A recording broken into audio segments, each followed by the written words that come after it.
By the sea, by the beautiful sea, you and I. Oh, how happy we'll be. The microphones are on. Oh, there I am.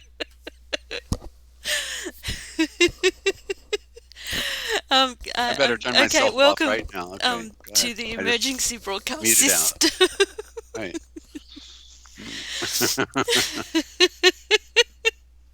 It says zero watching, but g'day everyone in the Yeah, chat. yeah. I just ran off the audience. Okay. Oh.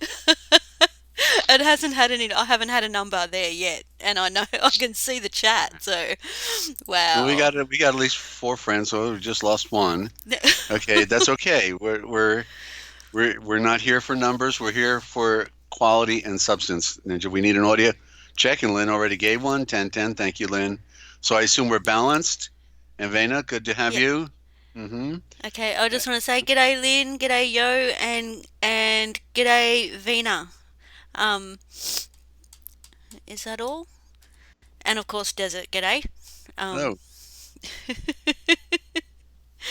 okay. Let's do this. all right. Well, if our audio's good, let's go in. Okay. Love, I love you guys. We'll be back in a minute.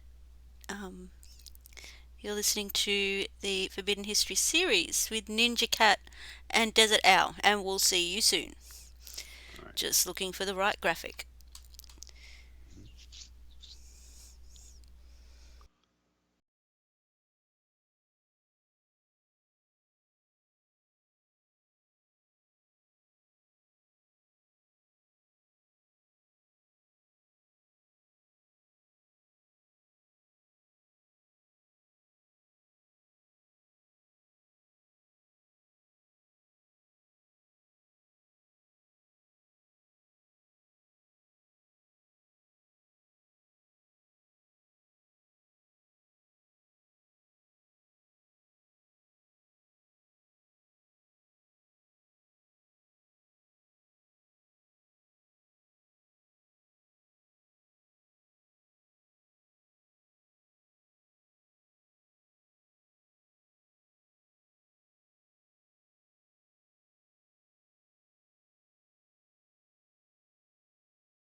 Okay, welcome to the Forbidden History series. You're here with NinjaCat and Dezert-Owl, also from the Forbidden History series and Forbidden History Archive YouTube channels. Excuse me. Welcome everyone. It's really good to see you here, and Jed as well. And if I missed anybody else, I can't see the chat properly at the moment. But g'day, and it's good to have you. Where was I? I drifted off. Okay, if you haven't subscribed to Desert's channels, please do. The links are in the description. They're awesome, awesome live streams, and it will help you to comprehend what we're talking about and the readings that are happening here on these live streams on this channel. Okay, the signs of the times. In essence, Desert discusses the history of the world and how the unseen hand has been running it from the very beginning of time, who they are and how they have founded all of the first great civilizations that are found all around the world, about who the giants really were, and the ancient Aryan caste and slave systems, the priesthoods, the anti-gravity V-manners, the Earth-based misnomered UFOs which are man-made, the control of all forms of communications, commerce, religion, mass media, pseudo-politics, etc. It is a grand deception that is used to control all of mankind, and all instituted through the three main religions of the world in particular, used as their grand cover. Their cybercode has been revealed to him because he has become adept within the study of the ancient alphabets, communications, symbolism, religion, custom, law, cosmology, and mythology, not to mention the fallacy of today's political science and pseudoscience in particular. He can also define the true nature of their warfare, their shell game of bringing one civilization up for their temporary use and then taking it down for the next 500-year generational cycle, as symbolized by the classical phoenix.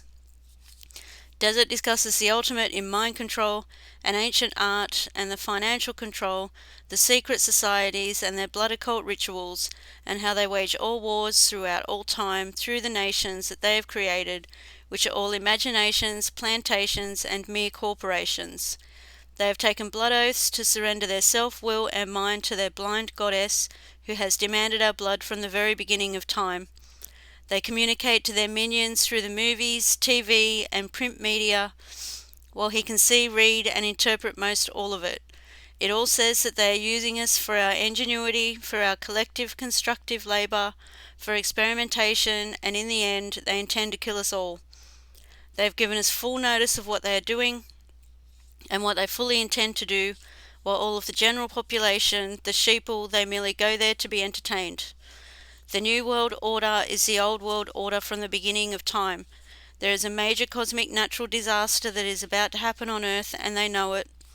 But they are cleverly leaving us in the dark, hence the reason that they have built hundreds of underground bases all around the world, while they are leaving all of the people to remain unprepared, uninformed, and above ground, so that when it comes, the mere 5% who will survive above ground will die from the weaknesses and disease that has been generated from all of the poisons that they have been feeding us, from the chemtrails to fluoride in the water to tainted vaccines to fake food, etc., etc.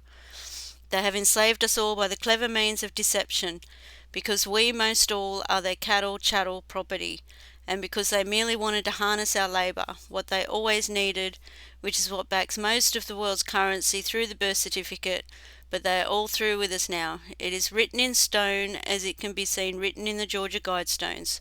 To know the truth is to be empowered and to be prepared.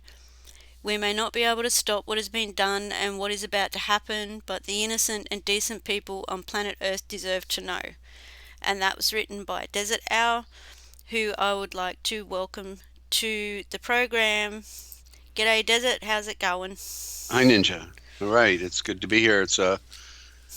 It's to coin a term, it's the late great planet Earth. It's never really was that great, other than the beauties of nature. You know, that's always great. There's a few Yeah. great people around, but most of the people are all screwed up and they're on medication. And and now they're dropping like flies with the China syndrome. Yeah. So we're in a big trouble. Our world's about to change forever, and so just people need to embrace, get ready for that. Wow. Mm-hmm. Um. Yeah. I just wanted you just reminded me of something. Hmm. I want to give an update on Australia, but I Okay. also uh, wanted to advertise this channel, which is an Aussie, and he puts the information out there. He doesn't come to his own conclusions, but he puts the information out there for all to see and make up their own mind, and states the obvious, and does his research. And he's an Aussie. So, um, yeah, so this goes with the Australian update. Hmm. Just putting it up on the screen. Some of you already know. I've put a couple of his videos up, and I'm always posting his link. The Crow House. He doesn't have his fancy. He doesn't have his fancy graphics at the start anymore. He sits there and talks, which I think is good. Yeah, but anyway, the Crow House. I'm pretty sure the link is in this description on the live stream. His latest video was an update on what he sees with the virus sweeping the planet, or uh, a reason to um, take control of the planet, like for the authorities to take control of the planet. There's so much confusion out there regarding this virus. Excuse me, and he puts out a few some logic with it. Absolutely. Yeah, I've been listening to Max for several years, yeah, not consistently. In other words, I popped in yeah. Me on too. Yeah, one every now and then, and I was always amazed at his graphics, and also, he never came on, publicly with his face or on a video camera. It was strictly his graphics and his yeah, audios, and I got to say he had one of the most has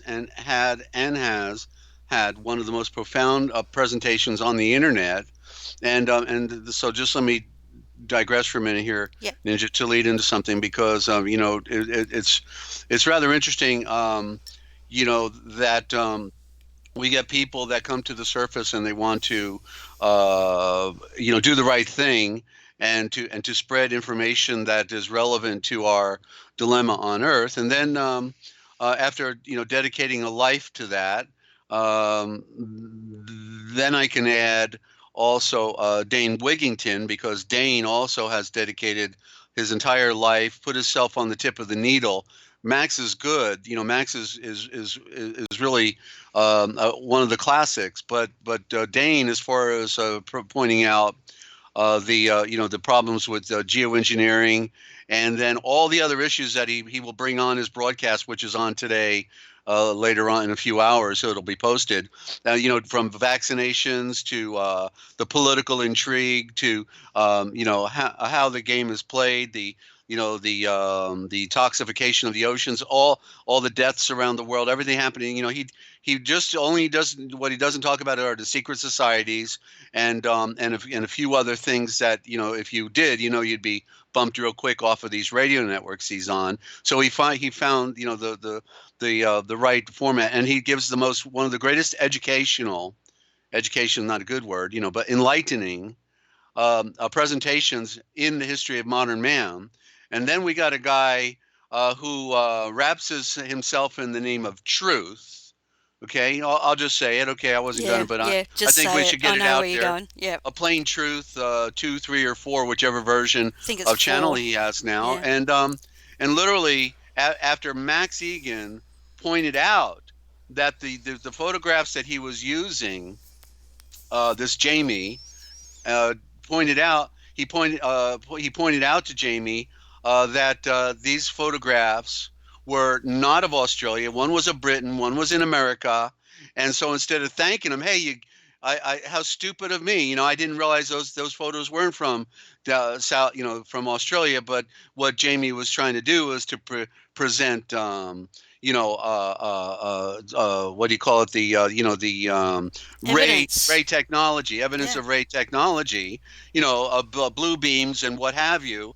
And so, but Max pointed out, he says, this is going to discredit the cause if Yes. you give inaccurate information. Just like Dane Wigington says, don't use chemtrails, use geoengineering aerosol spraying, because that's a technical term that they can't deny, whereas chemtrails is a euphemism. And so instead of thanking Max, hey Max, man, I didn't even notice that, thank you. He then turns on Max and calls him a shill and tears him apart publicly, and no doubt I could imagine must have made him feel pretty bad after his nation was Yeah. burning down. He Yeah. gets called a shill. That's one of the worst things you could ever do to anybody, especially when your work is well evidently proven to be the most dedicated and concise on what is going on in our world today. He was the one who told us that Max Egan was the one who told us that the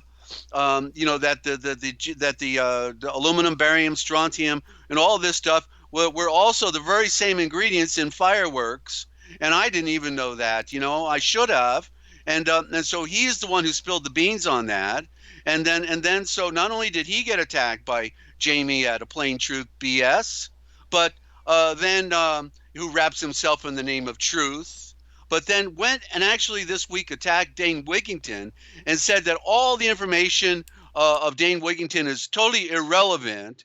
And and the only thing he didn't say about Dane was that he's a shill. So I ask you the question: who's coming on attacking the issues, and then who comes on and attacks those who attacks the issues? Because the one who attacks is typically, the people is the shill. So if he ain't a shill, if Jamie ain't a shill, he's the best one we ever. Then we don't need any enemies because he's done a better job or just as well as any shill ever could do.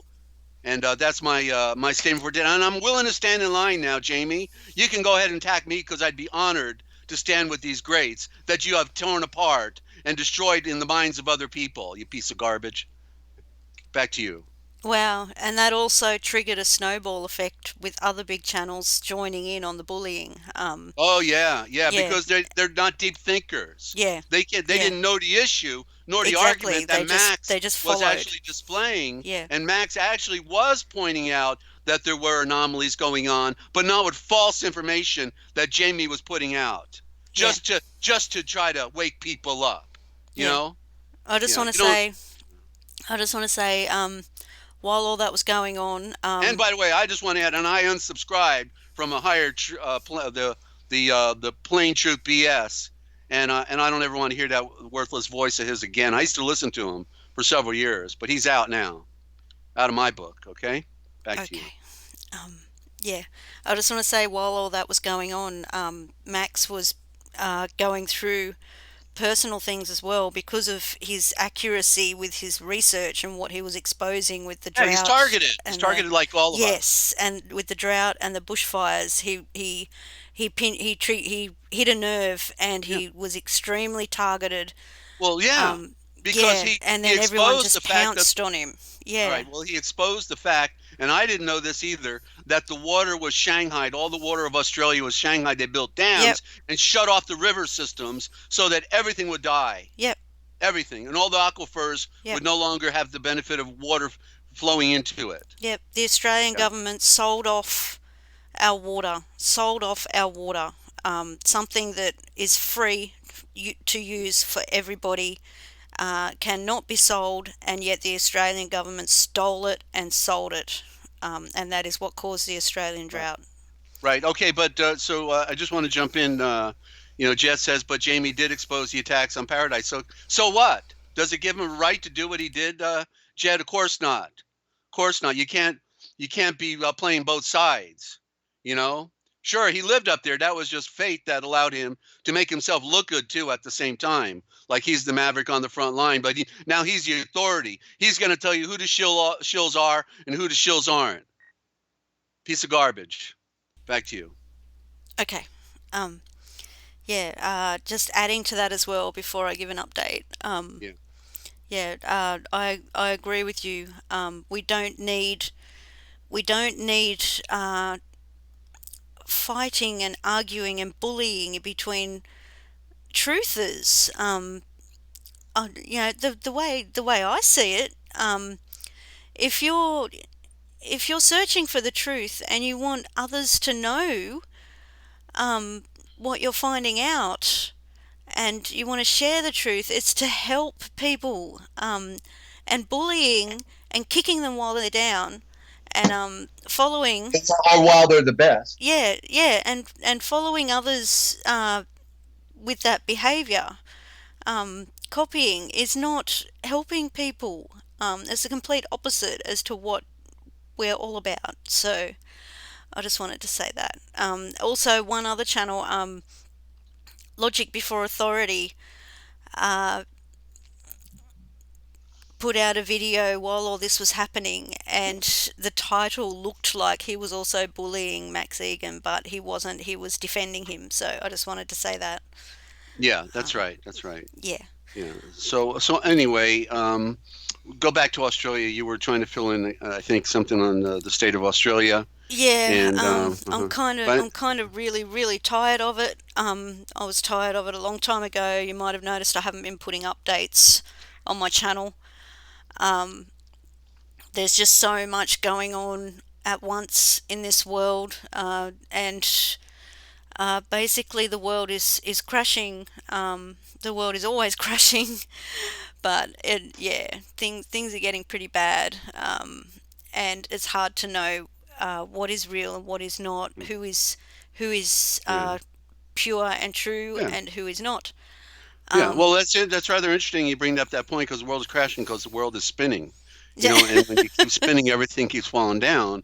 But of course, that's another oxymoron issue of this Jamie character. He's got the gospel of the flat Earth, and therefore, and he's right about everything, and everybody else is wrong. It's all about him. You see, he says it's not about him, but he's made himself the authority.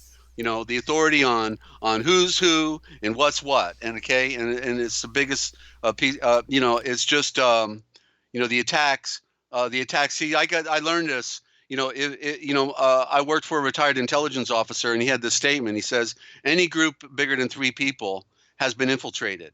And though that's not literally true, it is euphemistically true, because if you have an organization that is going to do anything to just to have an effect on the one world organization, then they will infiltrate you, and they do it with the secret societies, whether they're Eastern Star Witches or they're Mother Sons of Darkness in the Masonic Order. They come in, and they will take you down, because they did it to 2 of my organizations. They then railroaded me and tried to put me away forever, and they've done all that. And but to say that the Dane Wigington, the things he says is irrelevant, shows the asinine behavior and the stupidity and because he met Dane, and he knows him, and all this other stuff, is irrelevant to the work that Dane does. Attack the issues. That's what we're supposed to do. But we don't need any enemies, because we got people like Jamie throwing punches at all of the good people that have worked so hard and destroy in a heartbeat, in the minds of certain people, all of the great work that they have done. That's why I'm no longer a political activist, Ninja. That's why. Because it's a dead zone. Okay? Because people are stupid, they can't think, and then they want to wrap themselves in Jesus Christ, and they don't even know the meaning of those words. And God and all that, all the occultic terms. They use all the occultic because they're under, even when they claim they woke up, they're still under mind control. They just haven't figured it out yet. And Jamie says the Vatican is right. The earth is flat. Big joke, big joke, because the Vatican is the one who perpetrated the merchants of the world and the unseen hand perpetrated the lie of the flat earth, so that nobody would go out there into those deep waters and go off the edge. And because the Americas were there, and they were harvesting the gold and all, utilizing those land masses, in secret for thousands of years. And they didn't want people, now when shipping was becoming a major deal on the planet, they didn't want people to know. But you can't navigate without a round earth and stars in the northern and southern hemisphere. And that's a fact. Any navigator will tell you that. All right, Ninja. I'm going to try Okay. to back down. Wow. Yeah, I just want to respond to a couple of comments in the chat, and say g'day to Anna. I've noticed, I will have to check my other comments pages to see if your comment was put in the held for review and all that, because so many comments get just automatically put over there by YouTube. So I'll have to check that. But also, I noticed, if you're in the YouTube app on your phone and you scroll down under the video, normally the order is description, then recommended videos, and then comments at the bottom. But they've changed it on some. If you scroll down, you see the description, and you scroll down past the recommended videos, and it just ends. There's nothing. There's no comments. There's no option. It's because they have moved the comments section in between the description and the recommended videos. It'll say comments, and you need to tap on it to open it up. Yeah, I've noticed that the last couple of days with a few videos. I think it's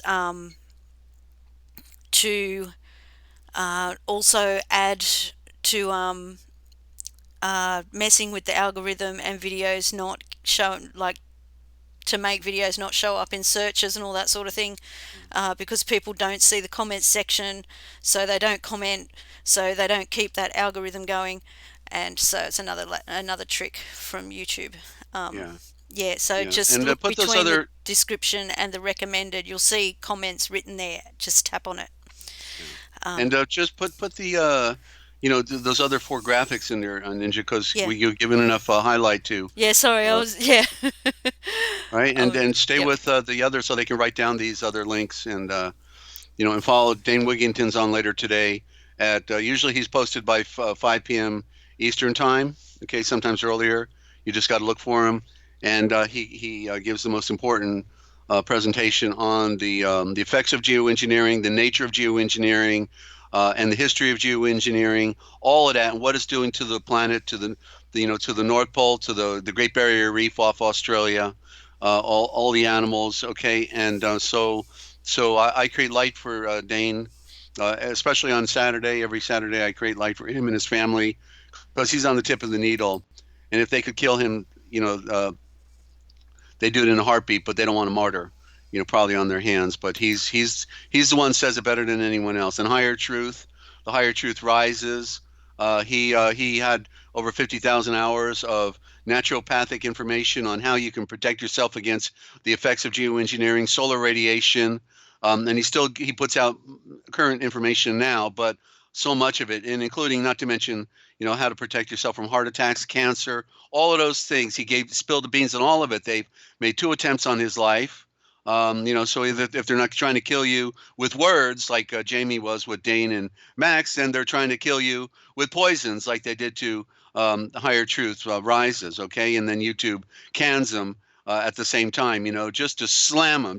They just have no conscience at all. They just love the fact that they can control other people, control their lives and their dedication to saying it better than anyone else. They don't wrap, their they have no ego to stroke. They're here giving everything they got, and their lives are on the line. And of course, then we've got StopTheCrime.net new with Deborah Tavares. Her last video is one to listen to, because it has vital information. She interviewed a friend and gives vital information on how you could protect yourself against the environmental assault that is occurring on us right now.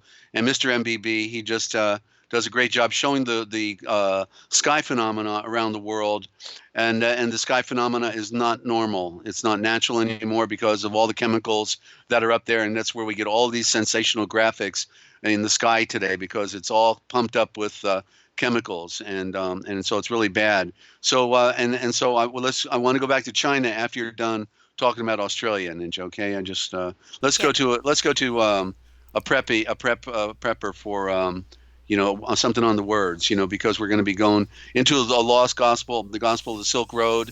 I've done the first part of now the gospel of the Silk Road, a major discovery in a lost writing, and I've perfected it by comparing two older translations that were done improperly, and a major revelation in the process that I'm going to share with everybody today. Okay, so thank you, and back to you, Ninja. So Yeah, Aussie land. I can't wait. But yeah, Aussie Land update. Um, okay. The reason why I put Max Egan's channel up is because he summed it up very well at the start of his latest video, which also covers the coronavirus. And because he's in Australia, he mentions what's going on in Australia, which is, as with everything, being kept from the rest of the world. Yeah, being Australia's being ignored big time. Anyway, he summed it up really well. We have had fires, we have had drought, we have had fires, we have and intense hailstorms. They started doing this the last couple of years with putting the word cyclonic in mainstream news regarding Sydney storms. Sydney always has had bad weather, but it's been extreme and getting more extreme. And they started adding the word cyclonic. Now it's just cyclones. Cyclones don't happen in that part of the country. Cyclones on the east coast of Australia from the north, come in from the northeast and hit the northern parts of the country, the northeast parts of the country, and go across, or fizzle out. That's always the way it's been. Now cyclones come in at the top of the country, stop, take a left turn, go down the east coast, go back out to sea, come back in, go back out to sea. Same with Western Australia. Cyclone Damien came in, went back out, came back in. Now it's ex-cyclone Damien, and it did more damage as an ex-cyclone as it did as a cyclone. That's what's happening with Sydney now. I can't remember the name of it. Anyway, it's now an ex-cyclone. It went in, hit Sydney, went back out, and came back in as an ex-cyclone, and it's doing more damage. The entire eastern Australia is now flooded. Queensland's flooded. It's flooded all the way down through New South Wales, down south, as far as Wollongong was the latest I saw. Yeah, they're just hitting Australia with storms now that it's been weakened with having no rain for so long. And then being burnt, everything is weak and on its last legs, and now they're just smashing Australia with storms. And these floods are intense. About a third of Sydney, last I heard, was without power because of the floods, cars floating down roads, etc. Everyone's saying, yay, the dams are filling up, we need this water, but it's extreme. It's dangerous, and because of the damage that the fires have done, the water itself is not safe for drinking because of ash and pollution. I remember the first time it rained in Canberra a few weeks ago. For so long, I didn't see rain in Canberra for about 4 months straight. And the first time it rained, it was a deluge, and with hail and everything. But it was a deluge, flash flooding, little mini mud floods. Canberra has walkways that go under the roads everywhere. It's a city full of bike paths and Australian bush in between the suburbs. Yeah, and there was little mini mud floods blocking all the underpasses where people walk under or go under on their bikes. And the creeks filled with water. There was flash flooding everywhere, but the water Absolutely. I'd never smelled anything so bad. The water was black and it stunk, and there was dead fish along the side of the creeks when the water receded. Um, yeah, so that's apply that to the whole country because that same thing is happening to the whole country. Um, and yeah, it's not good. Um, fruit and veg prices are skyrocketing, and I can tell you for a fact that the fruit and vegetables in the Australian supermarkets have been extremely bad quality for at least a year, like up and down, up and down. You'll see nice ones occasionally, but yeah, and so that's the update. Australia's going down. They're slamming Australia with the weather. Hmm. And Max does a good update on the virus. So yeah, Desert, I will let you take over with that. Because yeah, I'm Okay. so over researching this virus as well. Sure. Yeah, Sure. I Well, mirror the last messages right. videos. I need to catch Okay. up, but yeah. Well, there's a guy that talks about the China syndrome better than anyone else, and it is. Do you remember the name of his YouTube channel? Ninja. I'm on the aluminum, so it always Peak escapes me. peak prosperity. It took me a Peak while to prosperity. remember it Yeah. as well. Yeah. Peak. Two words. Peak prosperity. And he's like a biochemist, scientist. Uh, may have no doubt has a doctorate in something dealing with chemicals and viruses and things of that nature, and he has done a most outstanding job, the best job of all, with practical how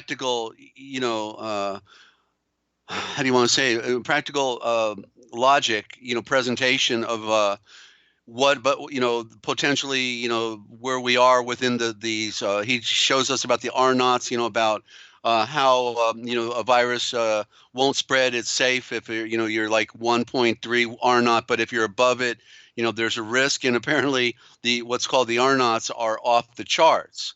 Okay, it looks like apparently that the R naught is anywhere 4.3 to near 7 point something at worst. At best, maybe 6 point something. But right above, he informed us so well about the different ins and outs of this science that okay. So bottom line is that it's pretty well established now that the R naughts are way above 4 and could be even as high as it's over 7, and therefore it is an absolute pandemic that is occurring right now that the mainstream media is not going to tell you. They're going to dance and sing a song and go and then go back to Trump or the election or any other diversion they can think of.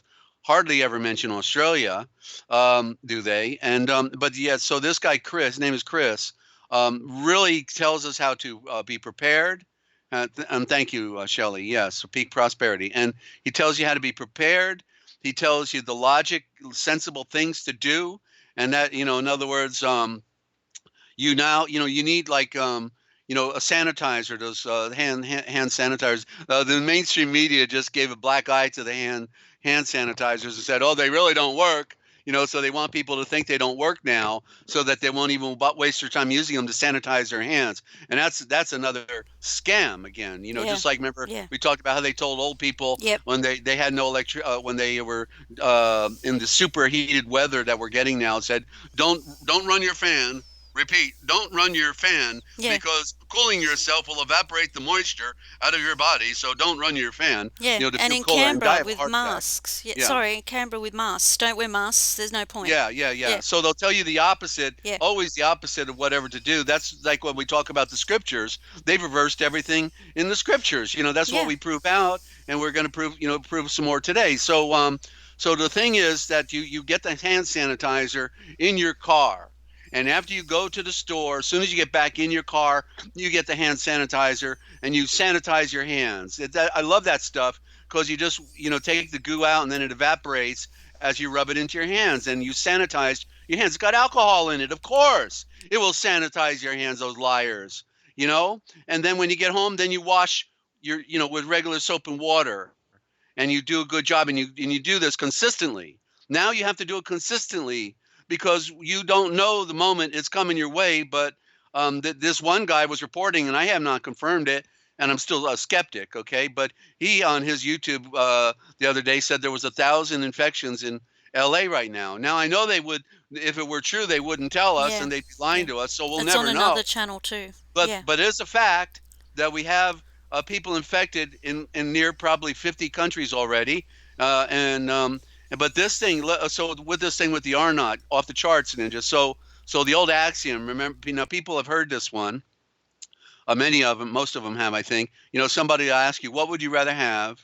Would you rather have somebody give you $10,000 a day for 30 days, or would you rather have a penny doubled every day for 30 days? What would you rather have? And I know you already know the answer, Ninja, because we talked about it. So, but the answer is this: you don't want $10,000 a day if somebody offered it to you for 30 days, because if you take the penny doubled every day, by the time you get to the last 5 days, it's mega. So whereas $10,000 a day, for 30 days is $300,000.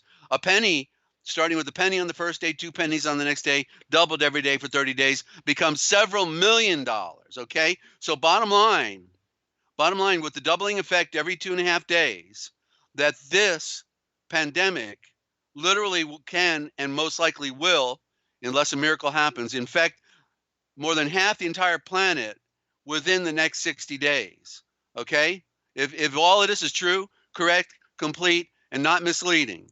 Okay? And yes, and go to last messages, because he's been doing it. Ninja's been posting it on her channel, but this guy, he always had the best sky watching. He always had it. He'd been doing it for years, and he kind of retired because he got married and was not doing it anymore. But now that this has happened, he's come out and he's bringing on the most significant smuggled out presentations from the people in China, trying to get the word out to us. So go check it out. Give them your time, ladies and gentlemen. Visit those who are in prison, and visit those who are sick, and visit those who are pleading for help, and realize that it's coming to a neighborhood near you. This is the time to study this science and to get everything in order, because what's going to happen real quick, because it's already happening, there's everything we get is from China, right, Ninja? Practically everything we get today is from China. Yep, from made the in tooling China. industry, Yep. the tooling industry for scientific equipment and technologies that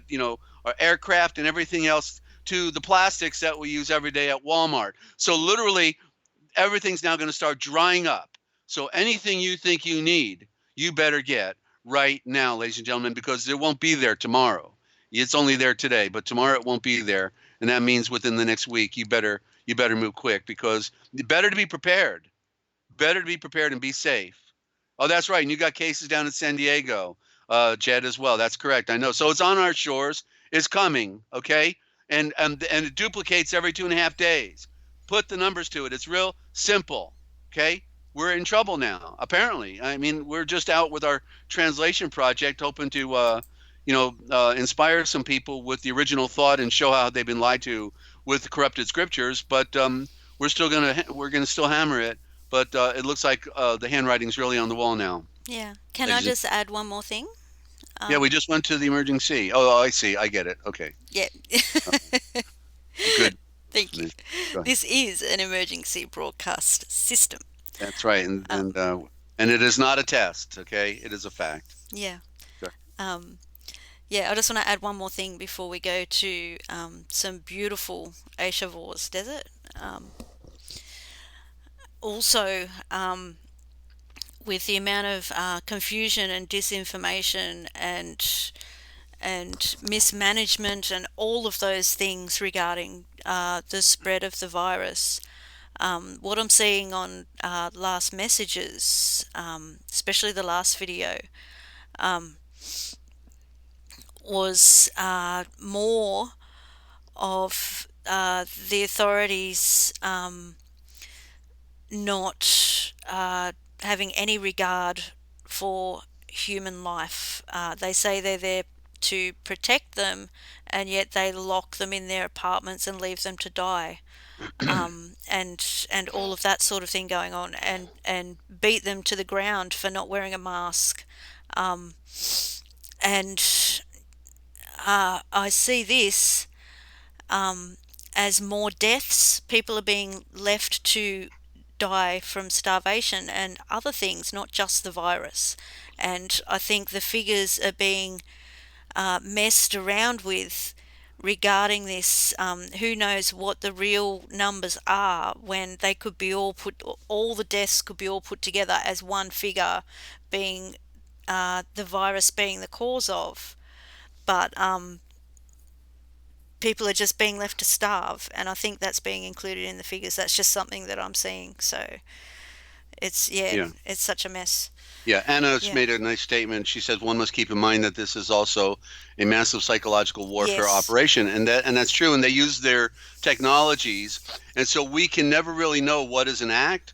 Yes. But I do. But the thing is with this these presentations with the last messages, it's obvious that this is real, that is real. It's just that the psyops has flaws in it. The matrix has flaws in it, and they can fool some of the people some of the time, but they can't fool all the people all the time. They can fool most of the people. They will, and most of the people don't care, and so I Yeah. think they get everything they deserve. Yeah. But It's there's obvious. Yeah, it's obvious this is being used. Sorry to cut you off. It's obvious this is being used to bring in uh, their their their system, like their martial law and all of that. It's obvious that's what Well, this they is being used well, for.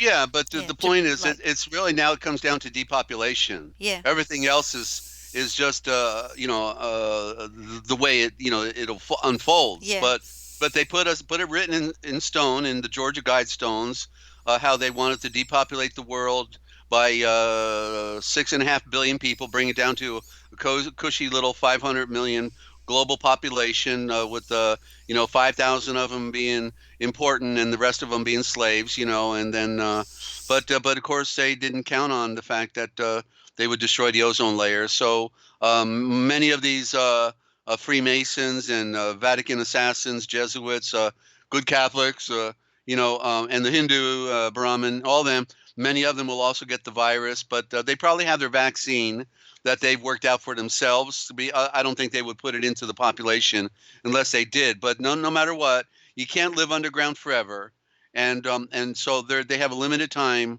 and they won't be coming on top anymore because UVC and UVB is a killer, and therefore all life is dying right now. We can see it. The evergreen bushes over the last 2.5, 3 years now in front of my apartment are basically dead. They were beautiful, full figured green evergreen bushes in the front of my apartment 4 years ago, and now they are skeletons. Half of the dead branches were cut out by the people who tend the ground, and now the other part is just yellow, not green, yellow and browning. It's disgusting, and so you can see the evidence all around you. Okay, and so you just need to know, ladies and gentlemen, that it's time. This is why we have also here on this broadcast with all the bad news, some good news. And the good news is an adventure. It's an adventure in learning and thinking and hearing some things you've never heard before. Because, and the question would be the first, remember, they don't care what the answers are as long as you're asking the wrong questions. And the question would be, why have they never talked about the Indo-Germanic Aramaic mother tongue?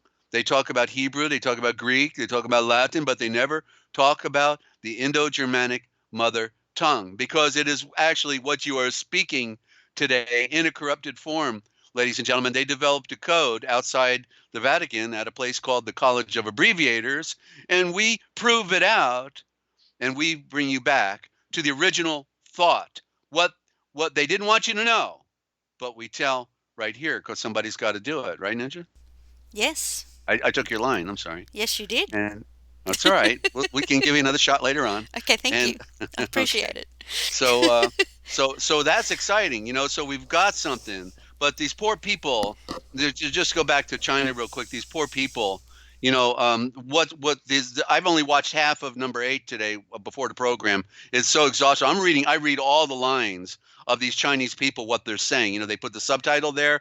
They don't spell very well because they're speaking Chinese and they speak broken English at the same time, but they're getting the message out. And and how appropriately that guy's channel is called The Last Messages prior to this event. And so appropriately, he's getting the last message because what you're going to witness happening in China will absolutely happen virtually identically right here.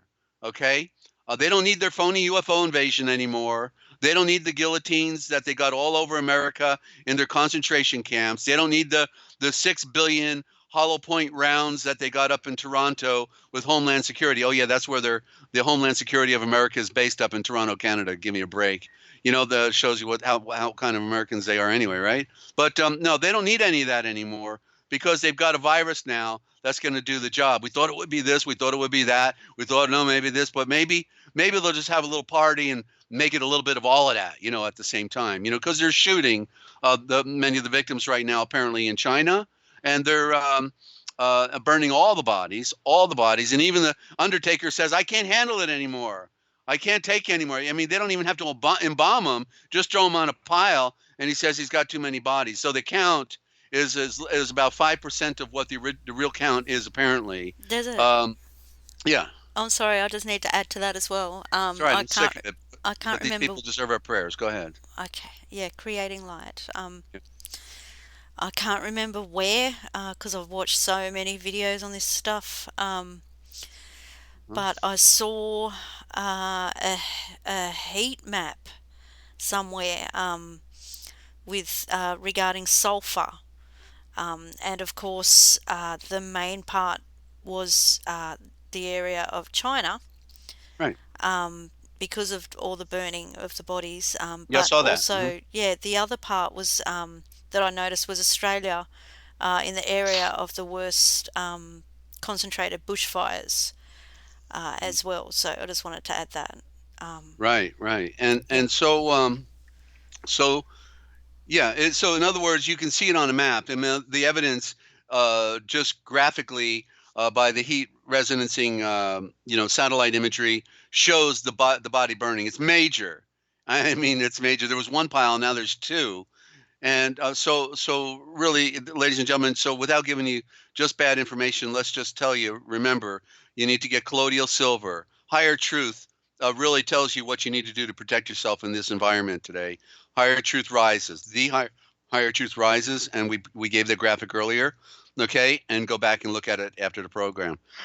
And you need to be so colloidal silver, and you can take a lot of it. Just remember yogurt, raw yogurt, plain yogurt, not sugar coated yogurt, but regular goat yogurt is the best to keep the healthy bacteria going in your body while you're taking a lot of silver, because silver will tend not to kill just the bad bacteria, but also the healthy bacteria if you take a lot of it. And then to get oxygen products, ozone, hydrogen peroxide, that's internal use, or apple cider vinegar has hydrogen ozone in it, or hydrogen oxygen, and you take several times a day. It's the cheapest medicine of them all. And you take a shot, 8 ounces of water, tablespoon of apple cider vinegar, 1 shot of concentrated lemon juice, and the lemon juice helps clean you out as well, but not like a laxative. And then you stay on it. Okay, you can take it as many times a day as you want. Every hour, there's no ill effect. It's just gonna make it better for you the more you take. Okay, so get these things in supply on your shelf. All right, and then there's also the humic acid, fulvic acid. I think I've got a friend that mines it. He actually mines it in southern Texas, and I got to get with him. I was actually advertising the product about 2 years ago until I got shanghaied and fricasseed by the secret societies here locally, and they hacked my computer. But so there are things you can do, and of course the vitamin C. Higher Truth talked about it. You need the direct release and time release vitamin C, 1,000 milligrams each, and I'm taking it twice a day. I take minimum dosages because we don't have a lot of money here, and so I just take minimum dosages of everything. Better to have a little bit in your system than nothing. Okay, so get the cheapest product. If you're poor, just get the cheaper, but at least take something of these natures. Okay, that will help buffer you Yeah. against the onslaught that's about to happen, ladies and gentlemen. You've got to get your discipline now. And Get the the salt things now. They won't be baths. there tomorrow. Go ahead. And the salt bars, that's another cheap way to detox. Salt bars, even just Salt bar, yeah. foot Oh, and baths. Epsom salt Yeah. baths will pull toxins out of your body, Yeah. and If you don't have a bath if you don't actually have a bath to fill up and detox in, just a foot bath. Just soak your feet in a bucket of salty water. Yeah, anything's better than nothing. yeah, yeah, Yeah. yeah, and don't go in the rain. Don't go in the rain anymore. Don't make sure little ones don't play in the snow. You can't go outside jogging anymore because you're breathing in nanotechnology that is killing you. We can't go in the environment anymore. It's now you got to be safe inside with an air filter, and block your windows from direct sunlight, and stay away from them as much as possible when they're in the direct sunlight. You got all of these things to contend with now. They're killing us, ladies and gentlemen. I mean, well, the best quote now really is by Will Smith, who had that movie with his son in it about I can't remember the name of it now. After Earth. After Earth, yeah. And he said, and when they crash landed on Earth, he told his son, he says, "Listen to me. Everything on Earth has been designed to kill you." Okay, so he made that movie to get the message out. How cool it was! I always wondered about Will, and now I know he's a real man of conscience, and real American. So he spilled the beans, made it look like one of their movies, but it was one of his movies. His son even went through the process of being born again in the end of the movie. He went through the water and the blood and all that happened, and it was beautiful. And he slayed the Jabberwocky. He slayed the dragon. He slayed the serpent, and that slaying the serpent is the self. Slaying the serpent is the egocentric flesh that wants to run your life, that has to be put under your heel, has to be crushed, and you become spirit. Okay, that's what you have to recognize, the truth, ladies and gentlemen, and that's what we're going to do next on this broadcast. Ninja, back to you. Why don't we take a break, and you can close out with any final thought, and then we'll come back with lost writings and more of what they didn't want you to know. What, Ninja? That we tell right here. Thank you very much. No worries. Not worried. You worried? Not right now. All right. Not right now? No, Not right don't ever now. be worried. Okay? There is no worries, okay? In Yeshua, there is Oh, nothing to worry about. Just knowing the truth that sets us free, right? yeah. All right. Okay. Seven Okay, minutes. and final thought. Wow. Okay, let's go to a break. Okay, yeah, I'm just looking for the music breaks. Won't be a moment. We'll be right back, guys. Please stay with us for some Asia Vors and a reading that you've never heard before. It's going to be amazing.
Okay. Okay, welcome back. Thank you for joining. You're listening to an emergency broadcast system, the emergency broadcast system of the Forbidden History series here with NinjaCat and Desert-Owl, also from the Forbidden History series and Forbidden History Archive. If you're not subscribed to those channels, I highly recommend that you do so immediately. The links are in the description. Welcome back, Desert. How's it going? Thank you, Ninja. It's going. Where the flood has encroached upon the land. It's worldwide. It's an invisible flood of lies and deception and control. The media is the enemy. When we talk media, we mean ABC, NBC, CBS, Fox. They're so foxy. That's 666 in the gematria. Again, that quote by Will Smith. Everything in this world has been designed to kill you, and these people that run the news, are the Khazarian. Jews following the Babylonian Talmud, the bankers are, they're all, fronts. It's an Aryan thing. Okay. So it's not Jewish. It's not just the Queen of England. It's not just the Knights of Maltese and the Jesuits. It's all of them. Okay. It's all of them. And they're all collective in a secret handshake club against you and me, against all of us, the rest of the world. 20,000, less than 20,000.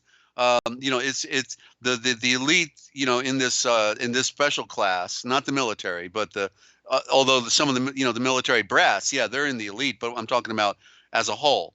That there's it's been, the number's been given out, and they killed the guy that gave out the numbers, and I think it was really just over, five or under 10,000 that really are the kingpins in this game. But they're doing it for Bhangi, Gandhi, Wadni, Rashish, Hashish, in India, wearing a loincloth, meditating in a cave, who really runs the world, And I say that as a joke because it's the ancient Aryan Zavram priesthood. The Zavram are the Brahman, okay? And they invented the caste system, which is the slavery system, okay? It's all an open secret. You can know these things if you wanted to. Get the Aquarian Gospel. Study some of the ancient history of India, it's the greatest show on earth. It's always been the great show because they're showmen, okay? And they are actors, and they are priesthoods, and they are, it's the ultimate in mind control, okay? They've been doing it all along. They didn't start this yesterday. It's not the Bilderbergs, a bunch of corporate people wanting to take over. That's what Alex Jones wanted you to think. Ha ha ha. It's a culture. It's a class. It's a caste system that has been going on for centuries and millennia. They changed their names and their faces, and they pretend to be enemies of each other when they're really friends of each other at night in the dungeons down below. Partying. The imams and the priests, the Vatican priests, or the rabbis. They all get together at night and drink and party and rape and murder little innocent boys and girls and everybody else's mind, And Anna's asking me, are you familiar with Sean Horace? No, I'm not, Anna. I'm not. And you can always call me on the side if you want to fill me in, okay? But anyway, so we bring on a lot of bad news here, but there is good news, ladies and gentlemen, because the one who made all things is still in control. He let them have this world and gave them free will and they made it their playground. They were, the Aryan race was made and brought here at the end through Hadam to bring truth to mankind about who we really are, and instead they decided to not tell us that and to enslave mankind and to deny us the knowledge of who we are. But it is possible to know. Okay, you can know, and it is, and Yeshua is the revealer, and he has all power. They have no power. Theirs is the illusion. They're in a little party game. Hey man, isn't life great? Yeah, man. Let's go round up a few more slaves and abuse them, and then they really think they're going to get away with it. Like natural law isn't real. Like they don't have an end of their worthless existence on this planet, which is coming real soon. Then what are they going to do for the rest of their eternity? Huh? What are they going to do? Oh, they're being naked, floating through space because they call themselves sons of light, but they're the mother sons of darkness, and you have to be clothed with the light. You have to be clothed with the light because that is the true. That's why we're told we have to become the second born. Because if you look at the scriptures and you read those stories, the firstborn was not accepted. That was Ishmael, born of a slave. That was Esau, okay, who was of the earth, who had the hairy arms and the red skin. Apparently, relative to what the Canaanite was, the children of Cain, stained in blood. But it was always the second born. It wasn't in this, the story with Leah and Rachel. It was the second one that was preferred because that was reminding us of this aspect of what is being born again, but correctly called the second born. Okay, the second born, because the firstborn is into the darkness of this world, and the second born can be into the cosmic light of truth and reason from the lower serpent control, the serpent controlling you, to you then becoming the master and controlling the serpent. You see, it's this total reversal on this osmosis that's a good word, mosis, right? Osmosis, that's an interesting word.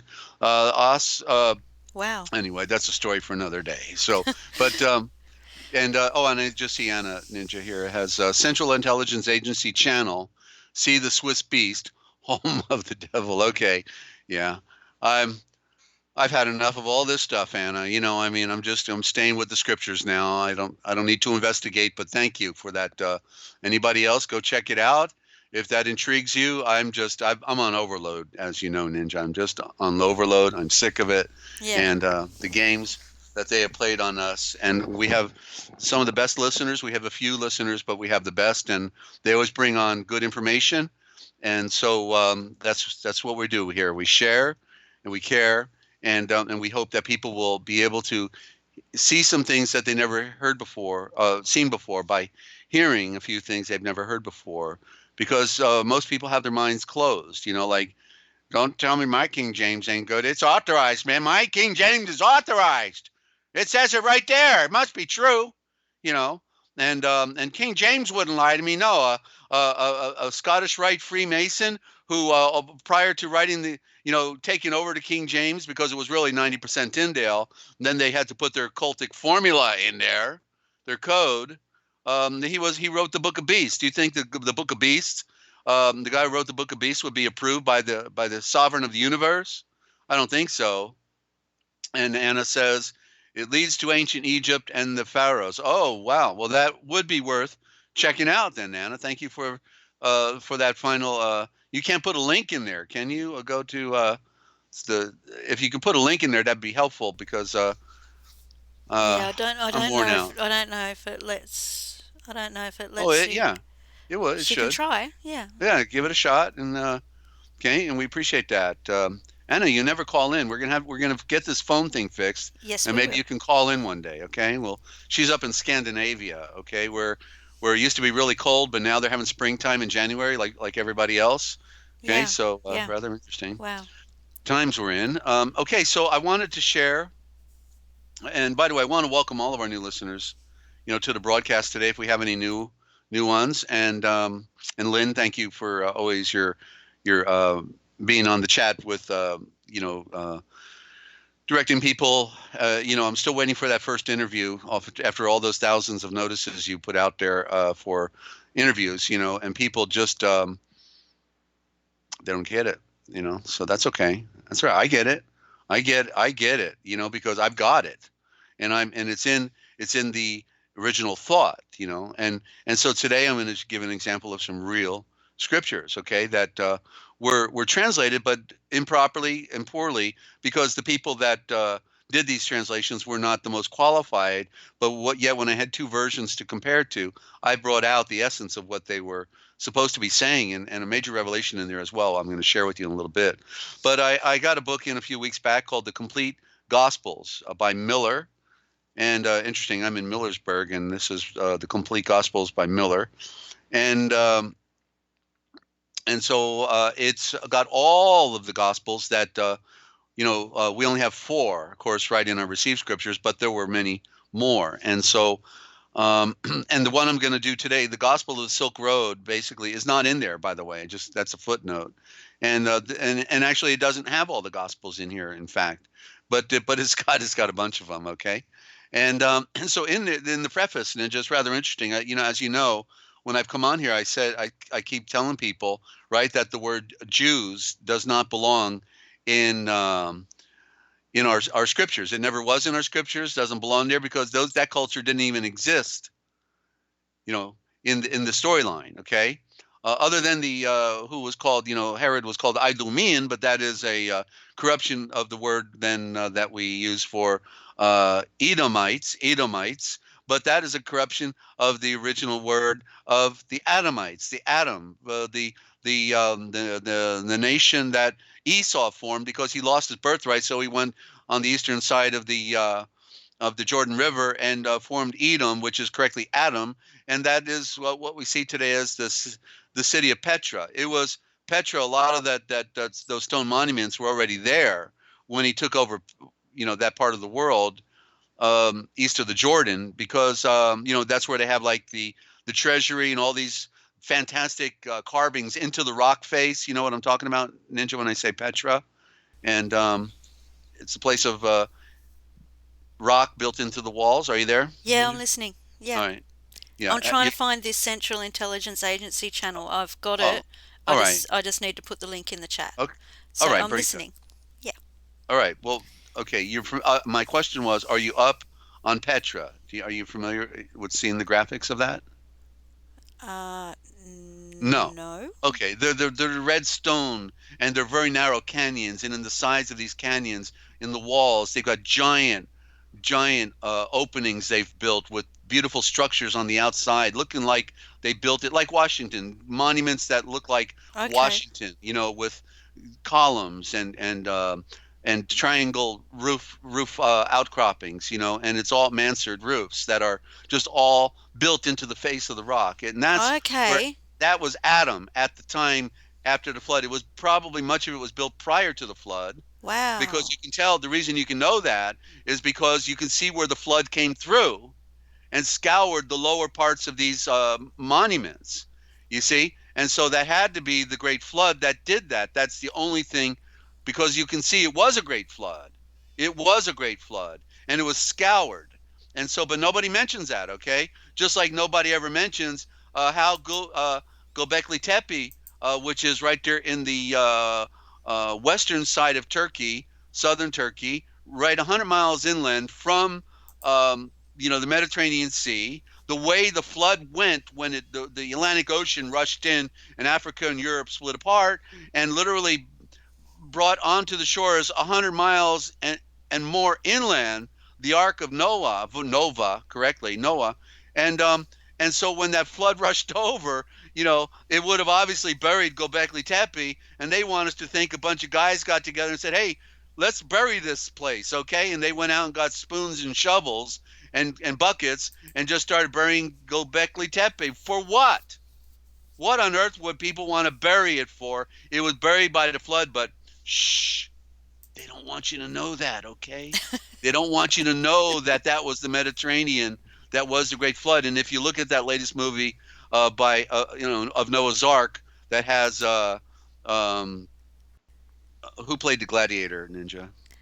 Russell Crowe. Russell Crowe, yeah, has Russell Crowe in it, and it's really about the Jesuit agenda inside his psychological duplicity that he emanates. But yet, right in there, they show you it's the Mediterranean Sea, and we talked about that a little bit on last broadcast. You got to go back and listen to the back programs, ladies and gentlemen. It's all relevant to today. Okay, it's not outdated. It's always relevant. Truth is always relevant when we're talking about our ancient history and the original thought and the schultres, which is the original word for scriptures. You find it also in the word sutures that tie everything together. Schultres, scriptures, sutures, you see? And that's how all these words evolve through time, but we take it back to the source. And so you're going to hear read today the Gospel of the Silk Road. That is just, I'm absolutely in awe at it because of what the Heavenly Father has done with me to be able to transliterate, and becoming basically now what appears to be foremost expert, at least, on the outside, because I'm an outsider. I'm not an insider. I know that on the inside, there's people who know this stuff better than I do still. But the Father has enlightened me into being able to see the original thought, and that's what we talk about more than anything else. Because the good news is, you can know that you know that you know. You can know things that have been hidden from us, because there's nothing unknown that cannot be known. There's nothing in secret that cannot be revealed. Okay, it's meant to be that way. But Yeshua is a revealer, and we got people like Jamie running around in circles, thinking that they're the top dog, and they've got all the answers to everything, while it's all flat thinking, and then they think they're better than everyone else, going to start attacking, and they're going to be the definitive on who's the shill and who's not, and all this nonsense. Get a life, or maybe you need to lose your ego and crush the serpent, but I doubt you'll ever do that, because you're too charged with yourself. But the complete gospel in the preface, Ninja, what was rather interesting, as I said, the word Jew doesn't belong in our scriptures, and then we got these codes that are the Son of Man, Kingdom of God, and Lord. So listen to what it says in here about that, because this what happened with this the complete gospels. We have all of these scholars that got together. We're talking about Harvard University and other major universities. These are people who are absolutely adept in the the ancient Hebrew, Greek, and also scriptures. They got all these patents, so they all got together, and they found much they could agree on and stuff they just couldn't agree on. But what's interesting is this one paragraph here. Okay, so here it goes. So I'll lead. Okay, I'll just back up into a short paragraph in front of it. Gradually, a common vision emerged. So they were all getting together. It's like a team of 20 different, absolutely, lifetime tenured scholars, and this team checked okay. So we refined the principles of translation. They figured out they wanted to make these archaic translations we have contemporary. They wanted it to be for the common people to read, but not to lose the quality of what they perceived the originals were saying. So this was a major attempt. It's called the Scholars Version, in fact, the SV, Scholars Version. Okay, and so it says here, so especially, so we refined the principles of translation, which enabled us to progress towards the dual goal of being scrupulously faithful to the ancient texts while reflecting the way ordinary people actually speak today. Yet a few of us knew how difficult the task would be when we began. It took them about 3 years to do this project, as I remember reading here. And then this paragraph. Several important problems defied easy solution. Several important problems defied easy solution. Especially troublesome were a handful of phrases that are essential to the Gospels, gospel being a misnomer itself, because originally in the Greek, why didn't they just acknowledge it was evangelion? And evangelion, the reason they took it out and told us to go spell was because literally evangelion means the star message of enlightenment. Okay, and so several important problems defied every solution. Easy solution, especially, I need new glasses, okay, I apologize. Especially troublesome were a handful of phrases that are central to the gospel, such as the terms traditionally translated Son of Man, Kingdom of God, and Lord, capital L, while we insisted on abandoning those what did he say? While we insisted on abandoning those misleading, do you want to be misled? Ladies and gentlemen, don't you know that we transliterate these terminologies here and didn't need a theological doctorate in order to be able to do that? And didn't need their help either, but it's so beautiful, Ninja, to finally get somebody else, right? To be on page with you. Isn't that nice? Yes. Right? These Yes. misleading and anachronistic renderings, anachronistic meaning way out of time in line. Nevertheless, it was not easy to arrive at a fresh translation. Well, of course, you get 20 or 30 people together, you're going to have a problem, you know. That's the beauty behind, you know, the Father giving somebody light, because there has need no board meeting here, you know. We just do it.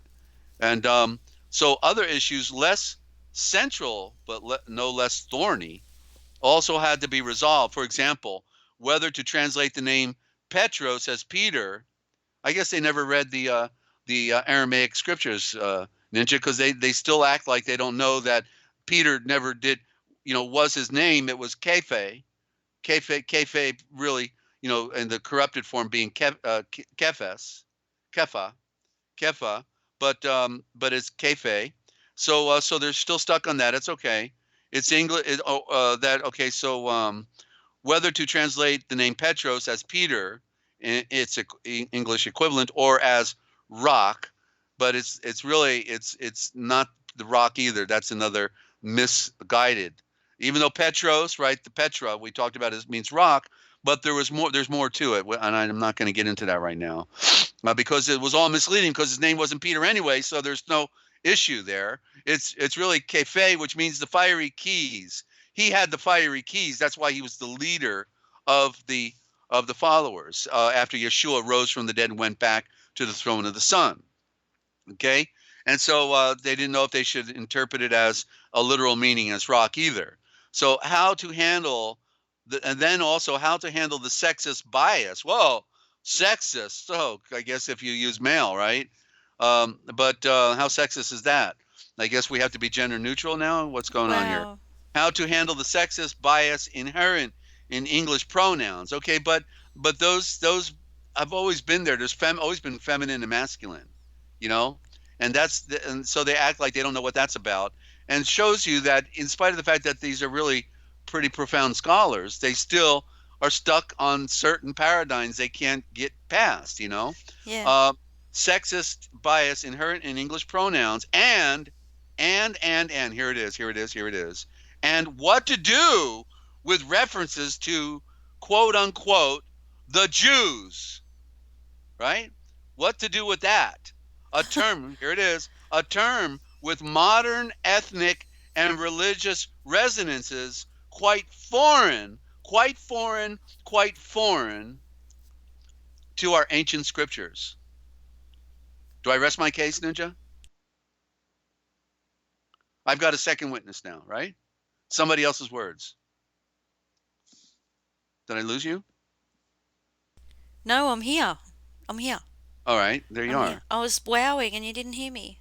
No, I didn't. Okay, so that's because every time I get to an important point, it seems like something funny happens, right?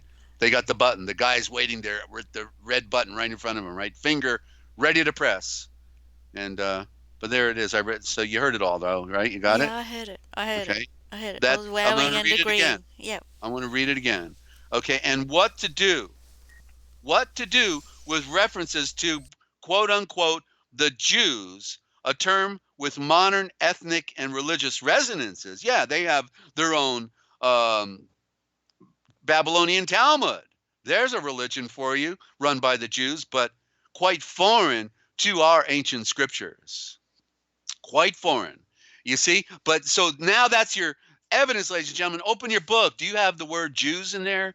I mean, they've taken the word Jews so far back, even though it's only less than 1,000 years old by nature. They've taken, I mean, they would make the Pharaoh a Jew if they could. You know, they even made Moses a Jew. They made them all Jews. And, you know, come on, where did that word come from? Put two and two together. And Anna, I guess you're having a conversation with Ninja, because I'm not picking up on that. So, but yeah, anyway, yeah. Okay, that's okay. So the complete Gospels, ladies and gentlemen, are really a treasure to find. Okay, and it is so fresh of a translation. They did a good job. Okay, they really did a good job. They're stuck on the Greek and the Hebrew. They don't know about the conspiracy to change our alphabets and to change the culture and all these games that have been played on us. They're not up on that.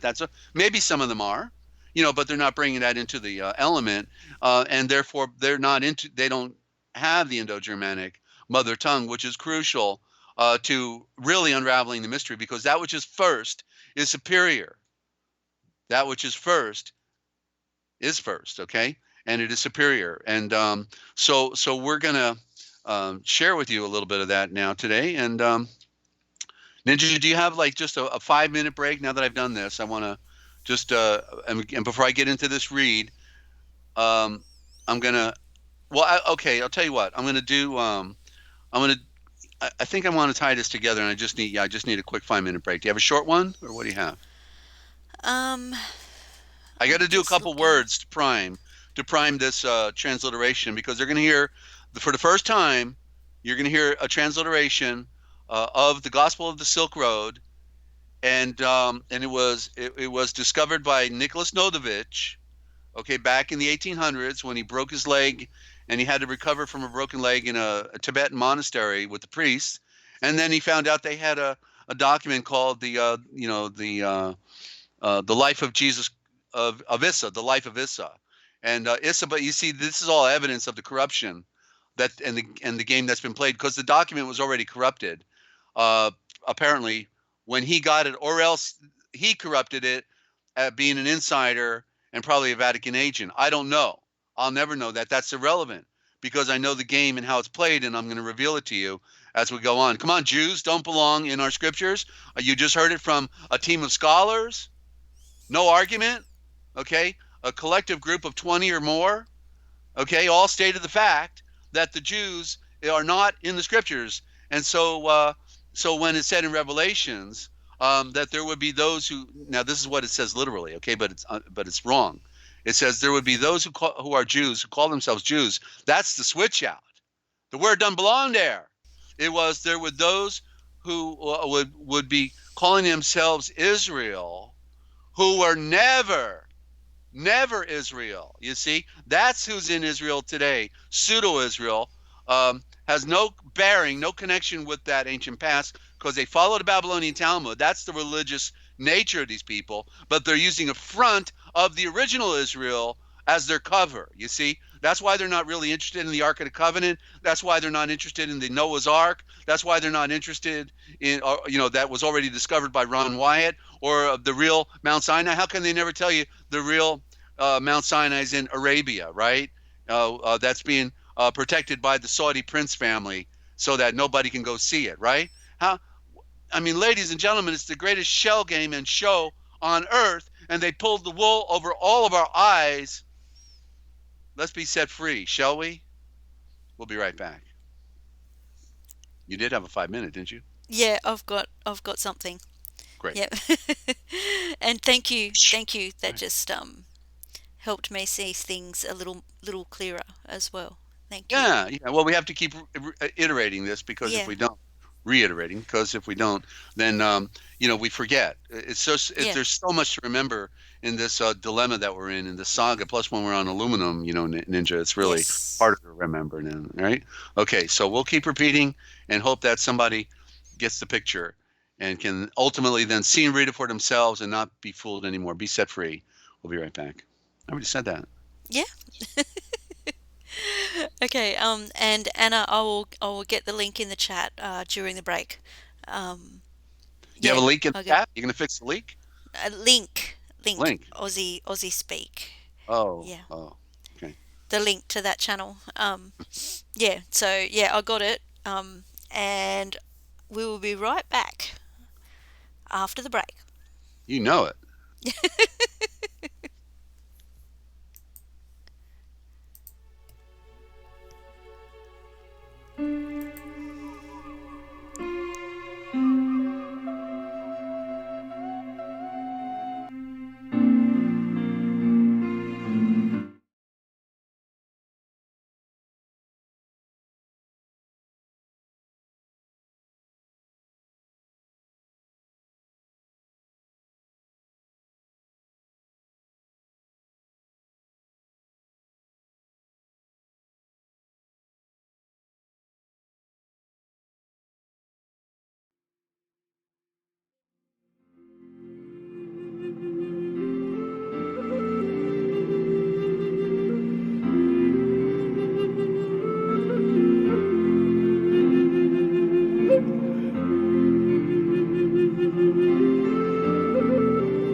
gentlemen, welcome back to the broadcast. And Ninja is going to be right with us.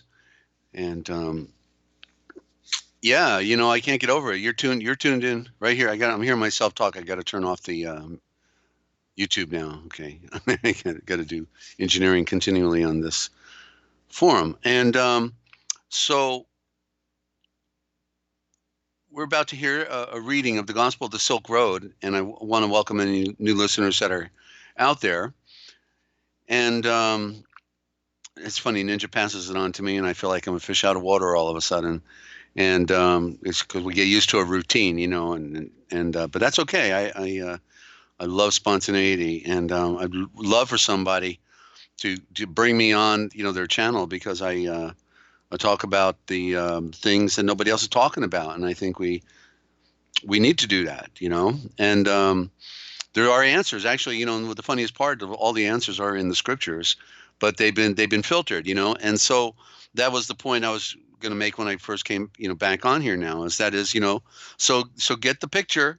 Okay, you've heard me say it over and over, and now you got it from a bunch of scholars, Harvard professors and the like, that said that there is no word Jews in our scriptures, and they don't belong there. And so the question would be this, ladies and gentlemen: if the people today that supposedly gave us the Masoretic text, the Masorite, that's the Egyptian text. That's what Masorite means, because the word Egypt only came into play about 400 years ago, approximate. It's a code to cover the word Masar. And if these guys in Switzerland call themselves Masorites, and they gave us a Masoretic text, and yet they're not really Israel, and they're surplanters and liars, following an occultic Babylonian Talmud that made you cattle, and they hate your guts, do you really think they're going to give you an accurate translation out of the Old Covenant? I proved it over and over all these last 2 years. Lie after lie after lie. The good news is, once you know you're being lied to, then you can unravel the mystery. Okay? Because you can get back to original root form. You got to get into the Aramaic, not the Hebrew, but the Aramaic. And then now we can take you back into the Indo-Germanic mother tongue, which is the original Aramaic. And why didn't they ever talk about that? Because they don't want you to know, okay? So how accurate can our text be? It's not accurate. It's generally true, but it's the game that they played. In other words, I even had a lady friend who was a radio host herself, and she had told me that a cousin of hers or family member got actually a rabbinical. Now this is like 20 years ago. Okay, she told me that her family member got a rabbinical copy, of the Old Covenant that only the rabbis use, and it had a wide margin. And every now and then, in the wide margins on different pages, there was a conference table. And you see, and I've been seeing the lies all these years. I knew they were lying. I've known it for over 40 years. And that's why this mystery has unfolded for me through Yeshua, because that's the first thing you got to know, is that you're being lied to in order to know what's going on, right? And so when she told me that, and then I got off the phone with her. And within 15 minutes or less, I called her back and I says, I know what the conference tables are about. And she goes, what's it about? I said, wherever there was a conference table in those wide margins in Genesis and all the other parts of our scripture in the Old Covenant, that's where they did a switch out, and that's where they twisted it or lied. You see, that way they would know. So then they would really know, the true score, the true story. But in their other book that they're not going to share with anyone, you see, the script. So that's how the game is played, ladies and gentlemen. And so everybody's following, the Jews and Israel and and all this, and then they're they're saying, no, you got to know Hebrew, and they are the front. They are the gatekeepers keeping you, as Yeshua said to the Babylonian Talmudists at the time, 2,000 years ago. You're holding on to the keys of life, but you are not going in, nor are you letting anybody else who would like to go in. You see? And so that is the great enigma, ladies and gentlemen. That is the great enigma that we are confronted with. But there is good news, that there's nothing hidden that cannot be revealed. There is nothing unknown that cannot be known. I mean, they're pretty good liars, but there's a trail following behind them, falling out of their clay jar that is broken, and all the truth is falling out onto the ground, and all you got to do is start picking it up, because it's everywhere. But the most important book is the one that Yeshua gave you, and that is your mind, because if you can focus correctly, and if you can ask for the light, that light will shine, just like it's shining right there on Mount Whitney in Central California, that mountain I climbed about 45 years ago now, or however many, I lost count, over 40 years ago, to get the vision, And when I came off that mountain at that very top pinnacle, 14,500 feet, okay, came off 11 miles to base camp. 11 miles. It was quite a climb, but it was a lot easier going down. It's always easier to come off a mountain. It's harder to climb. But when I came down, that's when all the words started opening up to me in my early 20s. I was around 21, 22 years old. And the rest is forbidden history, as they say, okay? Not just history, but forbidden history, because there's the gatekeepers controlling our world. And so we're gonna share some of that to you today. And it's so disgusting. These people, they hate our guts, and they got the Christians bowing down to them. And this all comes out of Hinduism, of course. This culture that hates our guts, that they got them in a special secret handshake club, and they can polish each other's ring and go have parties and rape babies and have blood ritual sacrifices, then come out in their white robes on Sunday and hold up the golden chalice and the host, which is a symbol of the moon, Lucifer, not of the light of the sun, but the symbol of Lucy, that wafer that they give everybody. It's just sickening, ladies and gentlemen. That is Babylon. That is the Chemosh. It's all of those occultic traditions we heard about, that they all were in. Abel, listen to this, the bull, the bull, they worshipped the bull, but he represented the Abel, which is correctly Avul, but you know what I'm saying? They changed the letters so that we never get the game that they played on us. The Abel, so they worship the first, A is first, they worship the Abel, and so they're worshiping Abel as the first man that gave his blood, as the first sacrifice, the first Aryan to die on the planet, the Abel, you see? And so what's ironic is the Abel, and I'll just put it in here, and then we'll go into a few more words, because that's what this is leading into now. And so the ABEL, is it ABLE? It's funny, they reversed the ABLE. It's hard to even know anymore because it's all pig Latin, so I'll just do both. I got to go capital letters, though. ABLE or ABEL, it doesn't really matter because it's all a lie. And it is actually the Av, which is the star. I'll define that in a second. Av, Ul, Zul. Actually, it's TZOOL. There it is, the Avzul.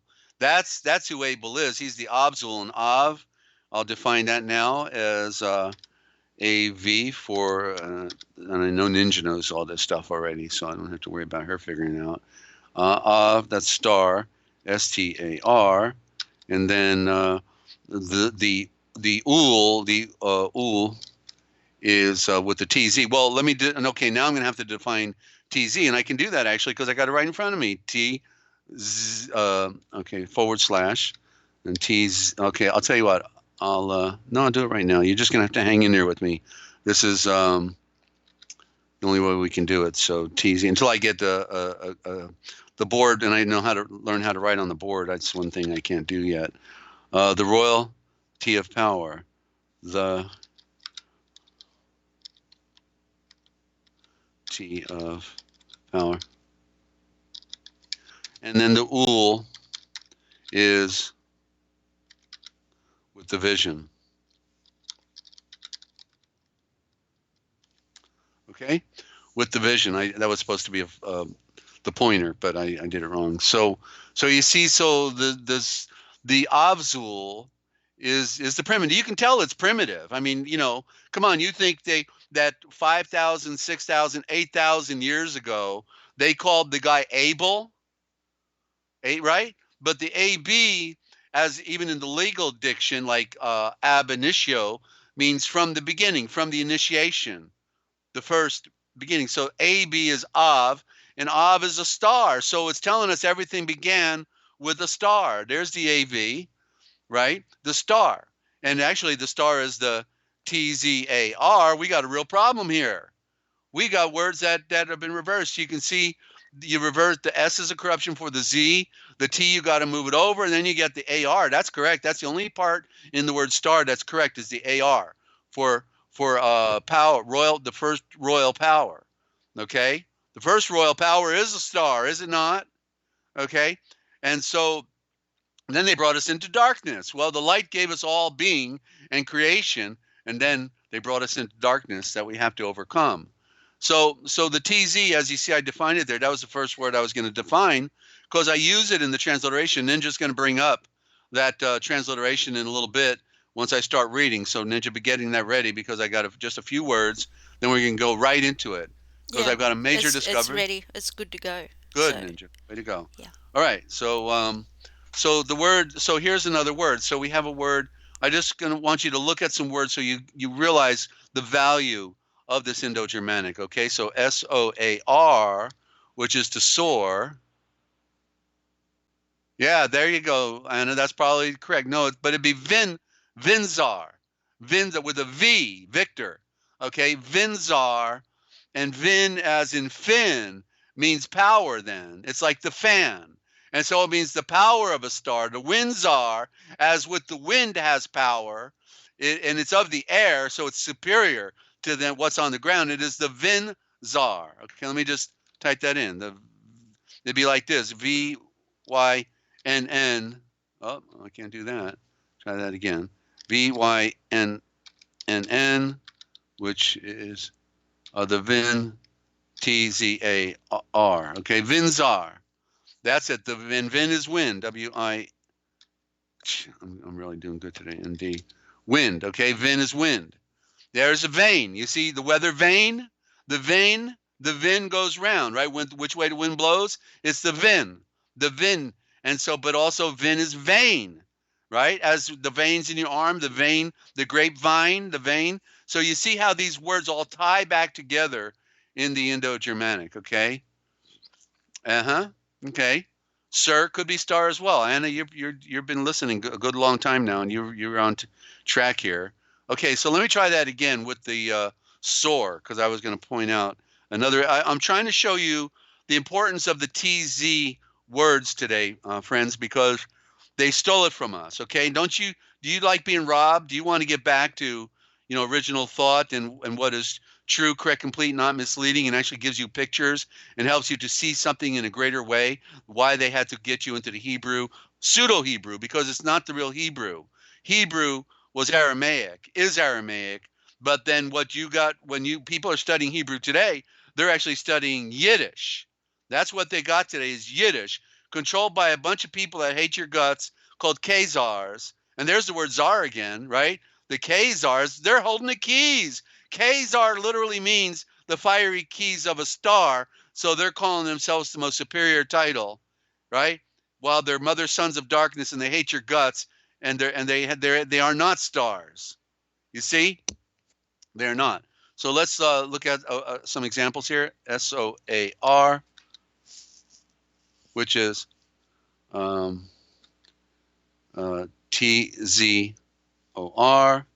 which then is, as we can see, Tzar. Okay, right there. Okay, so Zor is Zor. Oh, that's where we get the word Zorro, right? Zorro, yeah. The Z for lightning, the power that comes down. And Zor, something that soars. What soars up in the sky? The Tsar, the star that goes round. You see? So, so this is all, the original thought, ladies and gentlemen, and it's relative and it's relevant, okay? Because it helps you to. Oh yeah, oh, she's Anna's on a roll today, Ninja. She's right, George, and yeah, and the gorge. George is the gorge. He's gorging, and Geo. You can see Geo is in there, and so it's the Geo Gaia. George looks like Gea,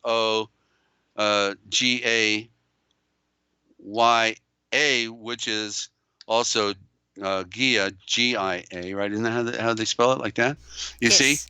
And so GeoGaia is probably hiding in the name George. That's why they always talked about King George and having to slay the dragon. King George was like, then we got George Washington too, Wow. So the GeoGaia, the Gaia is, and the gay literally is, means the golden eye. G is for gold, is GOLD, and then the AY is the original for the original I, okay? The golden eye, the Gaia, and Gaia, well then Ya is then correctly, you see, YAHLL, that which goes round, the Ya, the Gaia, okay? So this is how you read the original thought, and they don't teach it in school because they want you to be educated, so that you're a good follower, and that you're not going to know who you are, where you are, why you are, when you are, and you're not going to care anyway, because they got you on fluoride, they got you on, thinking you're bipolar and all of that stuff, So, so here when we talk about Yeshua as the logo, right, LOGO, well, it literally low means. Let me do it this way. Okay, logo, then slash. Low means true. And then go means the way. Okay, so well, go means the way. I failed to put that arrow in there again. I'm getting twisted here. So okay, so let me put now the word logo. Okay, and it means the symbol of. So isn't that what Yeshua is? And when you read the Greek, it says not in the beginning, not was the word, is the word, should be. In the beginning is the word, but when you go to the Greek, it says in the beginning is the logo, right? And so what is the logo? As we talked about, it's a symbol. And what is it a symbol of? The true way. Lo means true, and go means the way, right? That's a primitive. You can see the primitive Indo-Germanic is right here with us today. Go, the way.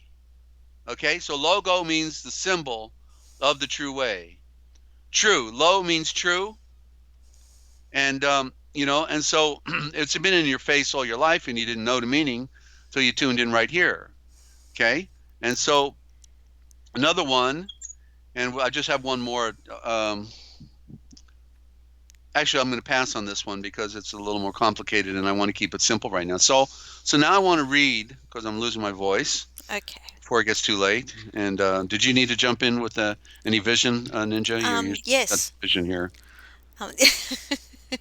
There's two things. One of Ninja's usually sitting on the edge of her chair trying to figure out how she can jump in on me. Go ahead. Yes.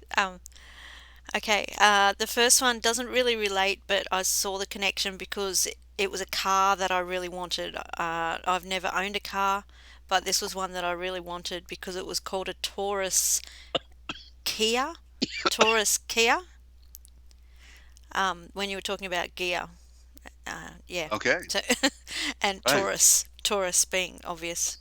Um, Yeah. yeah, and my star Okay. sign is Taurus, and that's why I wanted the Yeah. car. So Yeah. sort of like means earth power. Earth power. Wow. Yeah. Wow. Wow. You, huh? Sure. Well, um, Tor for bull, right? Bull is power, yes. and it Yes. also means kill. When they said Tora, Tora, Tora in Japanese when they were coming to Pearl Harbor to attack, you know, uh, um, in the phony invasion that Roosevelt was in on, they said Tora, Tora, Tora, and it meant kill, kill, kill. So bull, well, Torah is a bull, right? The Torah Yep.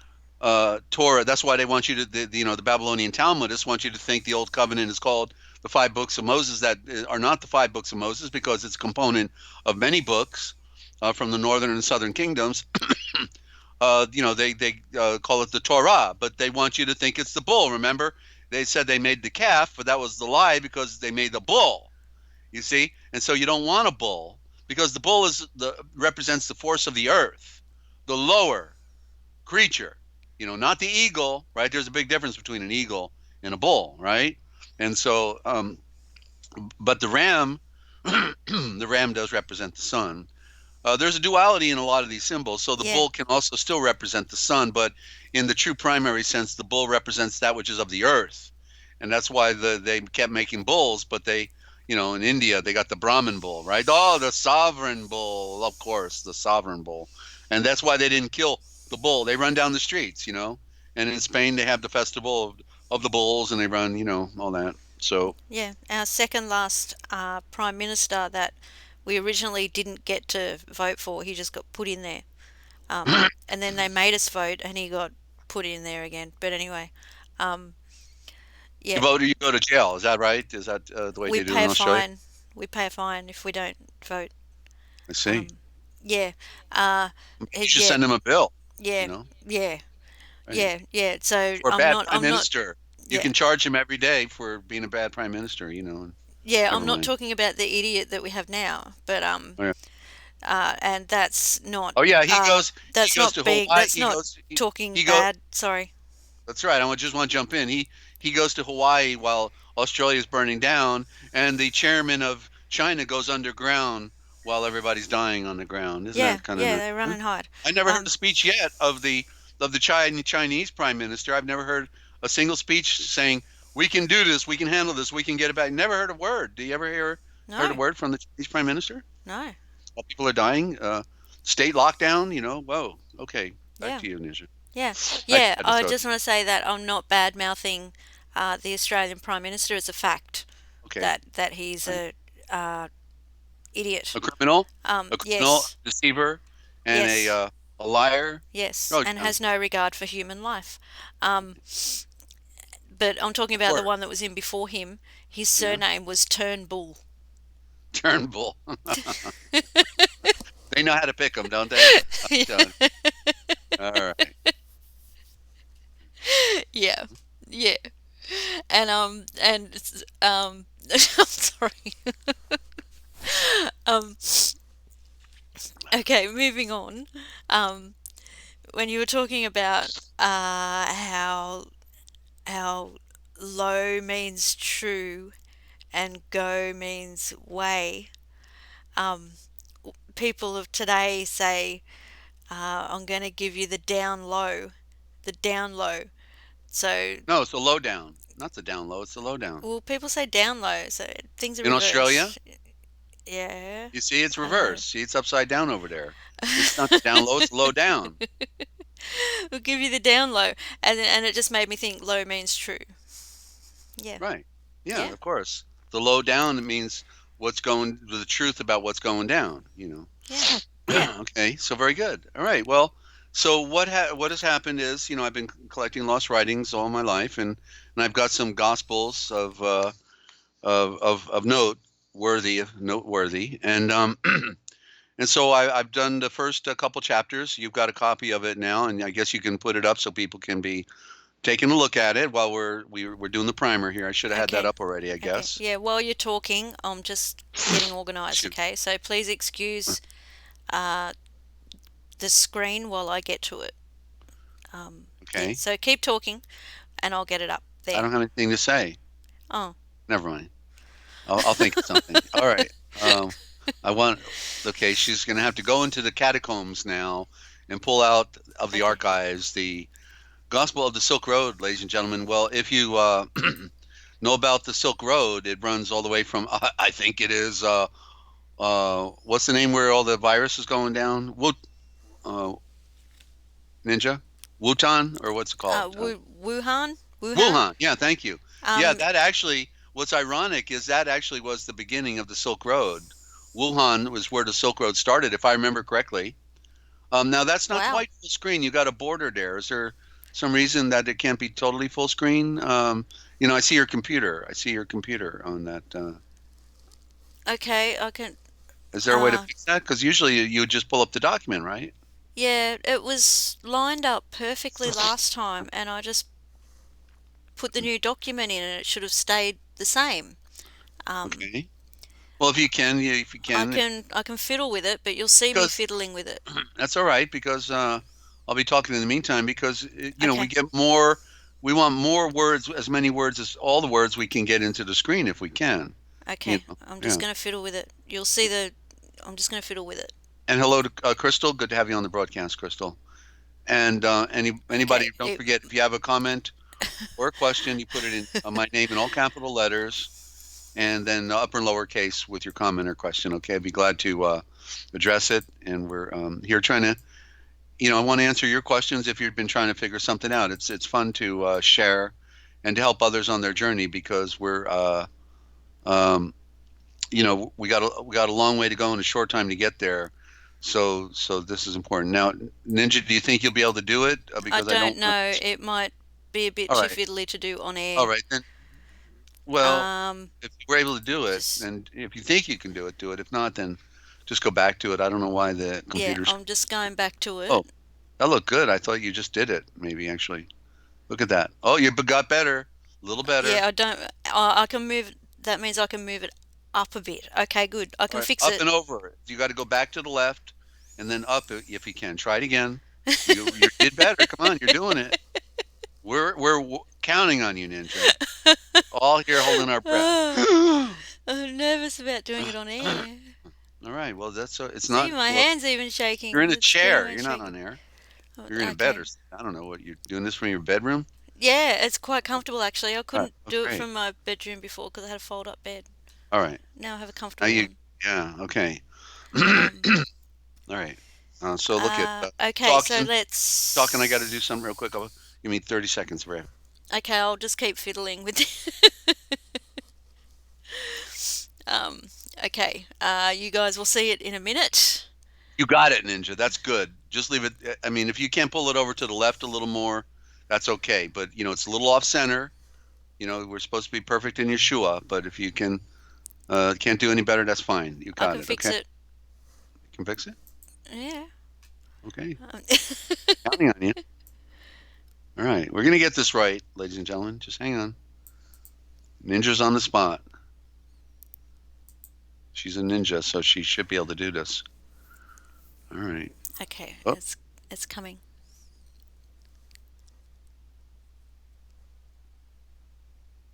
Beautiful.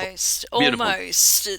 No, that's it. That's good enough. Okay. We got a little on the bottom. I don't know why, but I guess if you go down again, it's going to be okay. So we'll just leave it. I guess that's the best. I just want to see what happens if I scroll up. If the top of it goes out of the screen. The top is gone. There's no top. It's the bottom readout. But it's okay. Look it's good enough.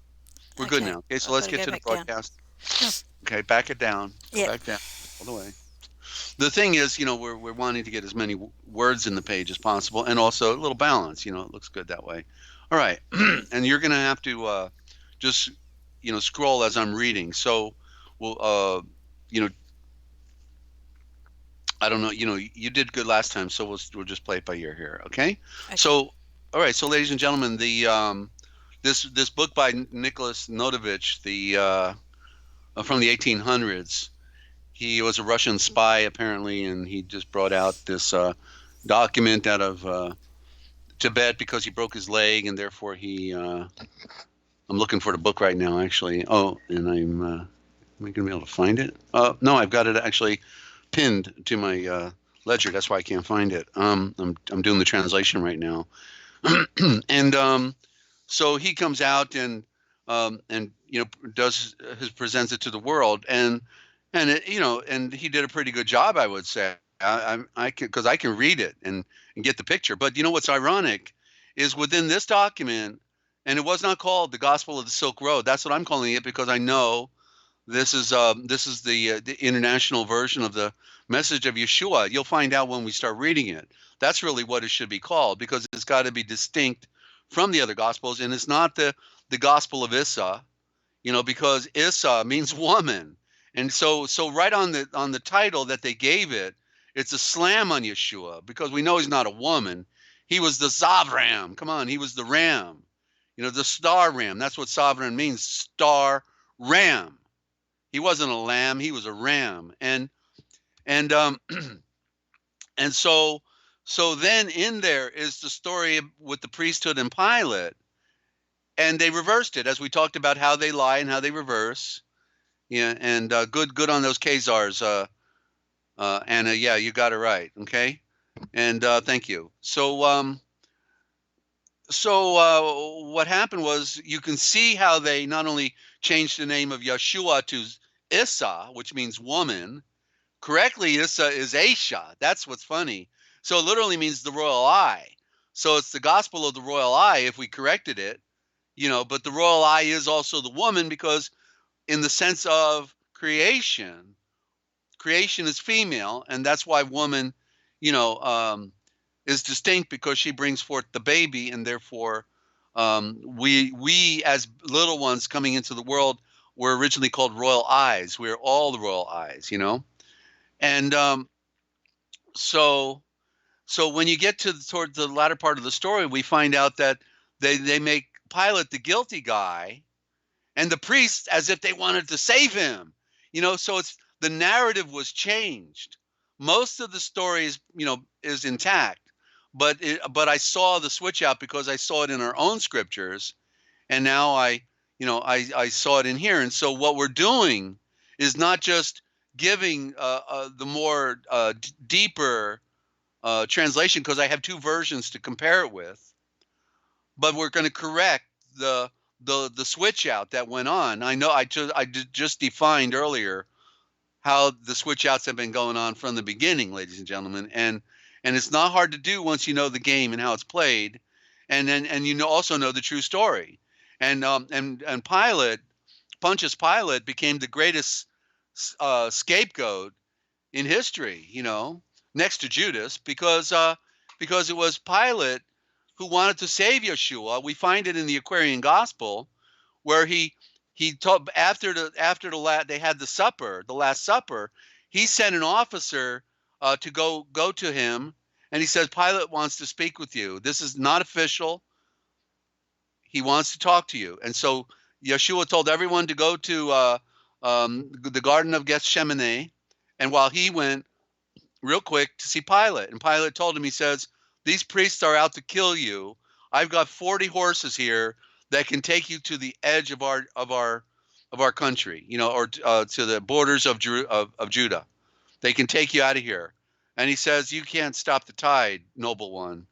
Your words would be are seasoned with salt, but yet you don't know what is going on here. And so then when he washed his hands, and he tried to give him a freebie, and said, don't you, we release somebody, so the whole, you can tell Pilate, he washed his hands. What more do we need, to know that he wasn't guilty? So they made the priests look like they were trying to save him in this story. And it's real easy to see the game. You're just switching out Pilate with the priests. Boom, bada bing, bada boom, and it's done, And so it's just a matter of reversing that by changing the names. The priests are over here and the Pilate's over there. So it's amazing, but this is going to I'm going to combine all these missing fragments with of all these different gospels into one, proving out that Pilate, even the missing chapter of Acts, okay, the missing chapter honors Pilate. In the very end, it honors him in there, but they even switched that out as well. So there's nothing they haven't corrupted, ladies and gentlemen. Nothing. It was the Jewish Balissuits who controlled translations.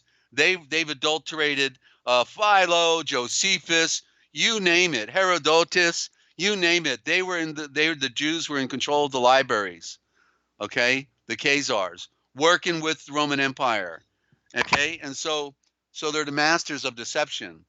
And aren't they bankers? Aren't they the news media? Aren't they the ones lying to you every day? But they're just Vatican agents. Remember that. They're not at the top. They're in the middle. You know, the Queen of England bows down to the Jewish Rothschild, Lord Mayor of the City of London. You know, the 66 acres within the bigger London. You know, and so it's the greatest show on earth. And unless you become a political scientist and a historian and a scholar and all these other things, a translator, you know, it's not your fault. Okay, you've been lied to, and you didn't know better. But you know, we're bringing it on, so you can be set free from who? From them. Okay, set free from them, and also set free from the serpent that's been running your life ragged, and you know, you got to keep taking care of that serpent. So we got to get rid of the serpent too, and that's what we do right here, ladies and gentlemen. Are we having fun yet, Ninja? Is it still having fun? Yes, we are. Okay, good. Just double checking. Okay. Okay, and so let me get on now with the Silk Road. Okay, and in fact, I better take a sip of my nitrogen oxide here, and keeps me going, Ninja. I'm telling you. Okay, that special brew. All right, so this is the Gospel of the Silk Road. This is the officially, ladies and gentlemen, the first of the Original Thought Transliteration Project. In short, the OTTP. And so we hope that you'll be able to appreciate what we're about to do now. We're about to make history, being a part of history, and correcting the corruptions, because it's all about words. And when you become the master of words, you know, words are not supposed to control you. You are supposed to be in control of the words. And no, I mean, I have thesauruses. I got dictionaries from all periods of time. Okay, I got the $400 Oxford. I got Webster 1828. I got all the Indo-Germanic dictionaries that take us back to the Hittites, you know, and then it breaks off pretty well there. The Phoenician alphabet, all the Phoenician script that they used throughout the centuries. I got a book on that. There's nowhere we don't go. Okay, I got Samuel Johnson's dictionary here from the 1700s. Okay, I got the Latin dictionary from about 1812. It's a mind blower to look at this thing from 1812, this Latin dictionary, and in there it says angels are to English. Okay, the same with my Middle English dictionary. It says the angels are to English. Okay, you getting the picture? The angels, Saxons, Aryan, also Khazars as well. You know, and so you got to know who you are. You got to know where you are. Got to know why you are. Got to know when you are, and maybe then you'll be able to figure things out on your own. In the meantime, you can stay tuned in right here to NinjaCat on the Forbidden History series, ladies and gentlemen, because nobody's going to give it to you like we're giving it to you right here. There's a lot of good researchers out there researching a lot, but they're still stuck on the merry-go-round, and they don't have the pieces of the puzzle that we're conveying here. Okay, and we just throw everything else off the table except our spiritual truth. That's the only thing that matters, you know. Not having to point out the next shill out there, or any of those things, you know, or to buy into the political illusions of, oh, do you think Trump is going to do this, or who do you think is going to win the election? Because it's all a charade, it's all a show, it's all an illusion, it's not real. So why would you get caught up in something that's not real, but a stage to divert you? You know, like they made. You know, because the truth is the Federal Reserve is the head, and Washington and all the politicians are the puppies, are the puppy dogs, and they're the slave of their master, the Jewish banking elite that writes their paycheck. You see, and so that illusion of, well, we're going to edit the Federal Reserve one of these days. We're gonna find out what they're doing with this money anyway. You know, when it's the Treasury that prints the money on behalf of the Federal Reserve Bank. Go figure. Go look at that symbol. Okay, we'll have to define that one day. That Treasury seal. Okay, so what we want to do is we want to see Thank you, Anna. Trump is one of the pharaohs. Yeah, you need to call me one of these days. We'll need to get Anna on here. I'm going to have to interview her, I think, is what it looks like. She's been doing her own research, obviously.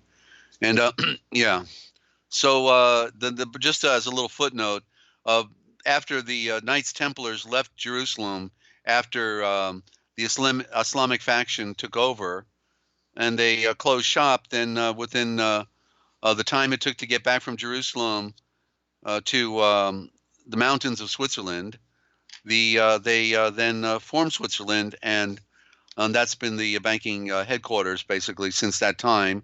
And it's been well pointed out by another guy who went all over the place in Switzerland taking pictures and giving a narrative on all the symbols that the pharaohs, are up there as far as this Mozart thing, Mozartites, and so it's a thick wick, and it's Well, the pharaoh. Sorry to butt in. huh? Yeah. The pharaohs were the false gods, weren't they? Like they were pretending to be. They were puppets Yeah. as well of Yeah. the ancient Aryan Brahmin Zavran priesthood. Okay. So they were doing they did if they didn't do their job right, they'd be kicked out. The priesthood has always been the controlling secret society, the secret agent, right? So it's the priest, who would suspect a priest, man, God, love, peace and love, and all that stuff, So yeah, but anyway, so yeah, it is the land of the pharaohs. But it's all smoke and mirrors. It's Rome. Yeah. They're all spread all over the map. It's not like they're all just in one place. Yeah. But everything is based on symbolism. And at the same time, that's why the Swiss guard the Pope, right? The Swiss guard. Oh, okay, that's interesting, right? And Wow. even King Louis of France was guarded by the Swiss guard. So he didn't trust his own people. Wonder why, right? Yeah. Because he was also an agent as well. It's just another name of the game. Yeah. So here we are on the Silk Road, and so I've done the first two chapters, and I was astonished that actually in the process I discovered something, Ninja, that I was not up on. It was like it was a missing piece. And actually, what I'm going to prove out is that they took that element out of here because whoever adulterated this document didn't want us to know it. But I saw it immediately when I got there. I didn't see it the other times when I just read it. I had to be involved in the transliteration, and then all of a sudden, whoa, whoa, whoa, there it is. Yeah. And Yeah. sounded like you for a moment. Okay, the Yeah, whoa. I'm expecting more wows from you, Desert, as you progress with this transliteration. Yeah, it's amazing. Yeah, that's right. Yeah. Yeah, we went under Roman civil law at the bankruptcy, and here in America, 1933. They got the Handbook of Roman Civil Law, and it said, if you want to create a security, and the security is what the birth certificate became, it says first you need to create you need to get a hostage, okay, to make a security, and the security and the hostage is the surety on the security, and so what part of hostage don't we get? We're the hostages, right? That make them the funny money. They monetize their birth certificates, slavery all over again. If people would stop volunteering to work for them, then would shut them down. But we've actually engineered and built for them our very own destruction. Our slaves are flying in the skies today, blowing out that geoengineering aerosol, and we're all creating our own demise. Not me, but they are. Because they're good slaves. They do what they're told to do, and they need that paycheck anyway. They can't figure out they can do something else, But anyway, so here we go. We're about to read the all based on the Indo-Germanic Aramaic mother tongue, Paramount copyright, A. Micah Hill, Dezert-Owl, all rights reserved, transliterated by A. Micah Hill, Dezert-Owl. The Gospel of the Silk Road, the first international story on the life of Yeshua, the Moleshianke. There's actually an L in Molesha, but I left it out. Remember, they abbreviated the words, and sometimes when you go so far, people get lost. And so there's variable spellings in here to show the variable that can be used within the Age of Wars, the words, ladies and gentlemen. It's an instructional. This is an instructional document, and my notes in the margin express that, and it gives the reasons why I I use words in a certain way, because our words today in modern time are corruptions. They're corruptions. Pig Latin. Pig Latin. You like speaking Pig Latin? You like being a pig on their little in their little stall, their little pigsty that they created, the stinking, dirty, rotten world. Let's be set free and realize that there is a code that we can go back on and read. Because remember, Lucifer also means the true cipher. Lu cipher, lo is true. Lu, Loo, means true as well. And their protector. Their protector cipher. Lu is protector. Lo is true. So it's the true protective cipher.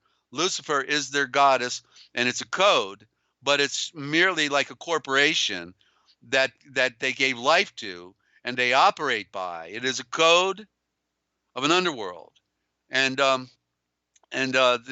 Freemasons are the biggest protectors of that. You know, even in Albert Pike's book Morals and Dogma, right? Morals and Dogma, and there Albert Pike says our God is, but it should have been goddess, because goddess is the symbol. It's that woman, Columbia, or the woman in front of the courthouse holding the balances in her hand with the blindfold on because she's the blind goddess.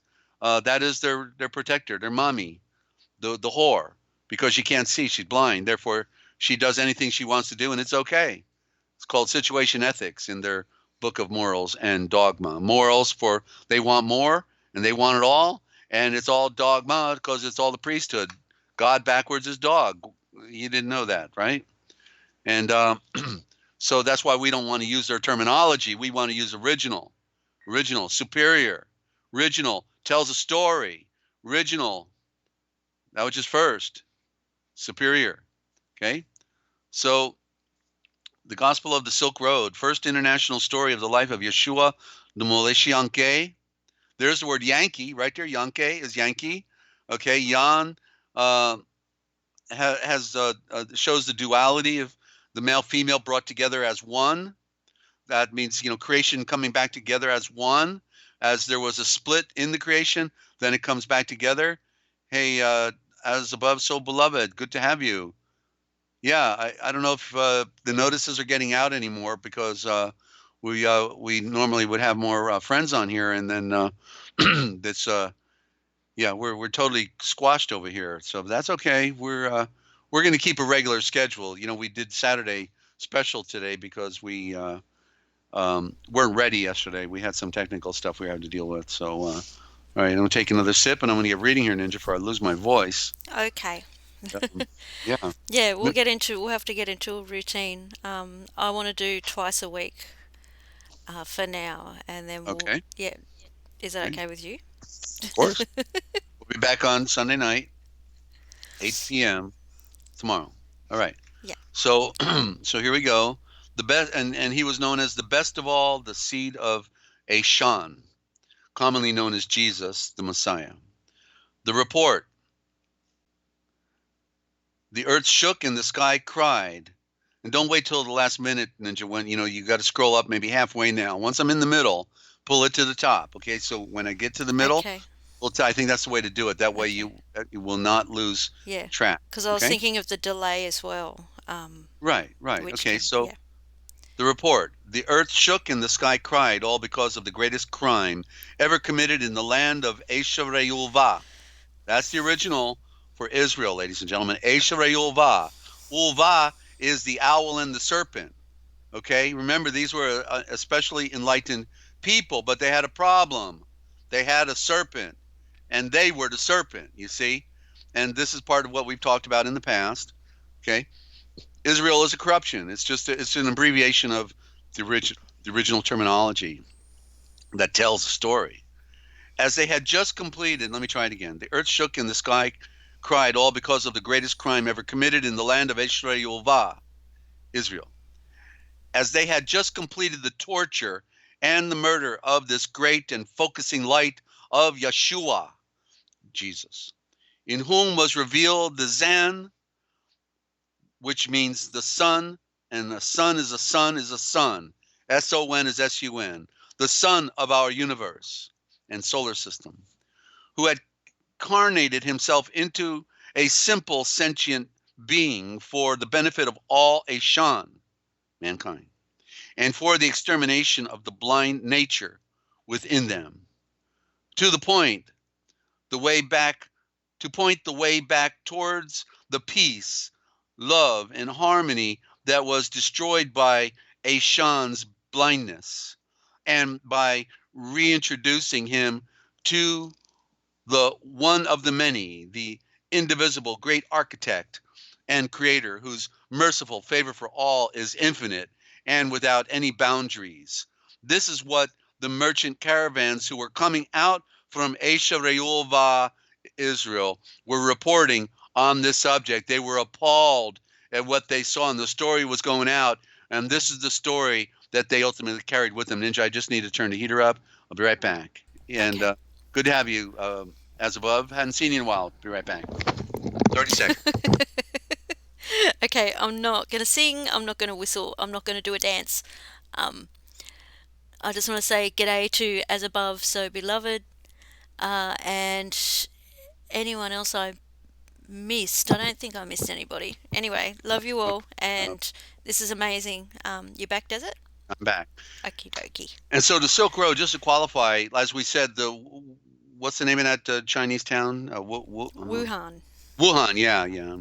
And that's where the Silk Road started, all the way across what's called China today, and then into Tibet, into Afghanistan, depending upon which way you go, into India, all the way to Turkey, from Turkey into then Europe, or if they wanted to continue all the way through Palestine, what we call today Palestine, which was also Gaza, or they could have gone through Jerusalem, or they could have gone through Petra, all these different roads they came down with their camels and caravans, and so the Silk Road was the highway, and that's where information traveled, news traveled that way, and so this was the first mail route, for people passing messages on, and so the story traveled, and so there became an international short version, a short gospel, and that's what I'm reading today. I just started it. I only did the first 2 chapters, and so here we're in. We just read chapter 1, and this is chapter 2 now. And the story, okay? Kaftor Tuval. The word Tuval you've heard in the word Tubal Cain. So he was the duplicate. That's what Tuval means, the duplicate for two. Got 2 O's in there. Notice it's, you see this, there's your Indo-Germanic, okay? Kaftor, cough is the cup. When you cover your mouth and you say you're coughing, it's not what you're doing by expectorating, by bringing out, the breath in a choking mode. The cough is the cup. You cup your mouth, and then the tor is the power, like we talked about a little while ago. So the cough tor, means the cup of power. That's what cough tor means, the cup of power, number 2. So what we're reading is a cup of power because it's filled with information that is transcendent, right? That's right. It's transcendent. So that's right. We're turning up the heat here. So the inhabitants, Kaftor Tuval. And I just, if I can't show you Indo-Germanic, you'll never learn it. And Exactly. so it's very challenging, because some people don't want to know it, or they're going to get lost because they've been, fed cornflakes and Cocoa Puffs, and therefore, they can't handle real, granola and, meat and potatoes, so to speak. So this is only for those who really want to go on the journey, and because we've been robbed, and we have to now hear the science that we didn't even know about, let alone, that it's going to take us somewhere we've never been before, and we have to wrap our mind around it and realize the true value of it. After you hear it, then you have to see the value, and that's purely up to you. It's, as behold, the word behold means another code word. You must see and read it for yourself. I can't make you see anything. I just hope that you'll see it. Like Ninja got it, and Shelley got it, and Lynn got it, and others of you have gotten it. So and so I'm just a messenger here, okay? I'm just sharing. That's all I would love for everybody to be where I am in this science, because it is a science. It's an exact science. It's not a mystery, only that it's been hidden from you. And they put you under the spell because they crafted your words for you, and they are not the right ones, and that's the problem. Okay, so continuing now, the story, Kaftor Tubal.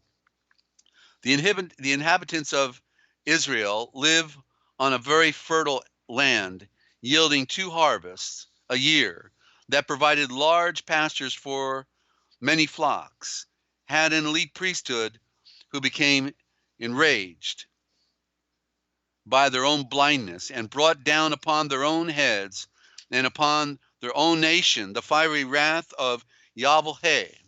So notice the word Yahweh, not spelt with a, I'm typing in the chat. We see it spelt as like this, YHWH, and then more correctly, YHVH. But apparently, because I can prove it out now with the slate tablets that have been found all over from Ohio all the way up to Wisconsin, Minnesota, and it is really YHV.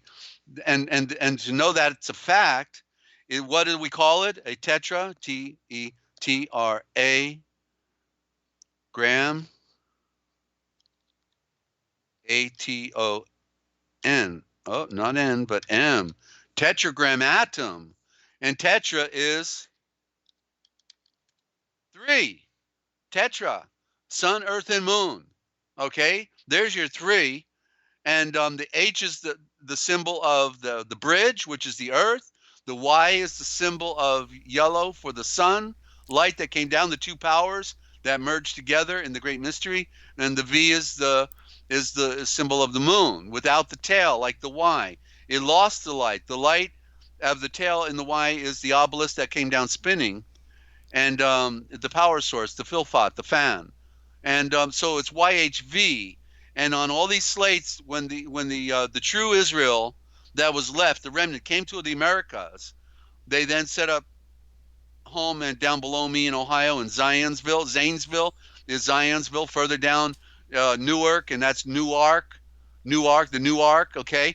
And so these people who spoke the legitimate Hebrew, not Yiddish, but the legitimate Aramaic Hebrew, then they wrote their stories. They showed Moses coming off the mountain with the 10 Commandments in pictures, and they had all of these slates, the tens of thousands of slates, and at the top they would always put the YHV, and I know it's true because tetra means 3. Okay, Wow. and so when they're giving us YHVH, it's how they play the game of deception. Yeah. Okay, even we see above the Pope, we see IHS. You see, not 4 letters, but 3, and it's a play on that. Okay, why? Because the Y, don't type in there anybody yet. Okay, hang on. YHV.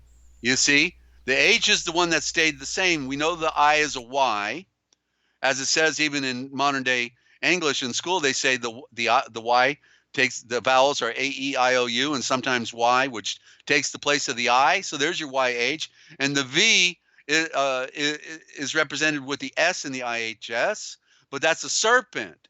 And so who is the serpent culture? It's the V that was turned into a whore that represents Lucy, the moon. You see?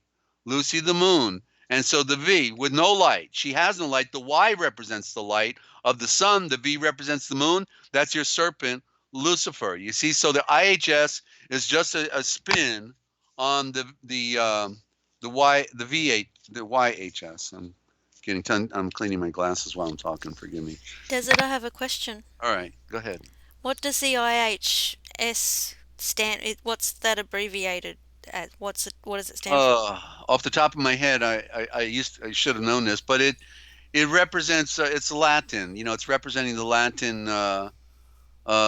It's an abbreviation, and I can't say it, but you see it They make it with little nails. They use nails to actually make these symbols. Okay. With the Oh, three nails are in the H.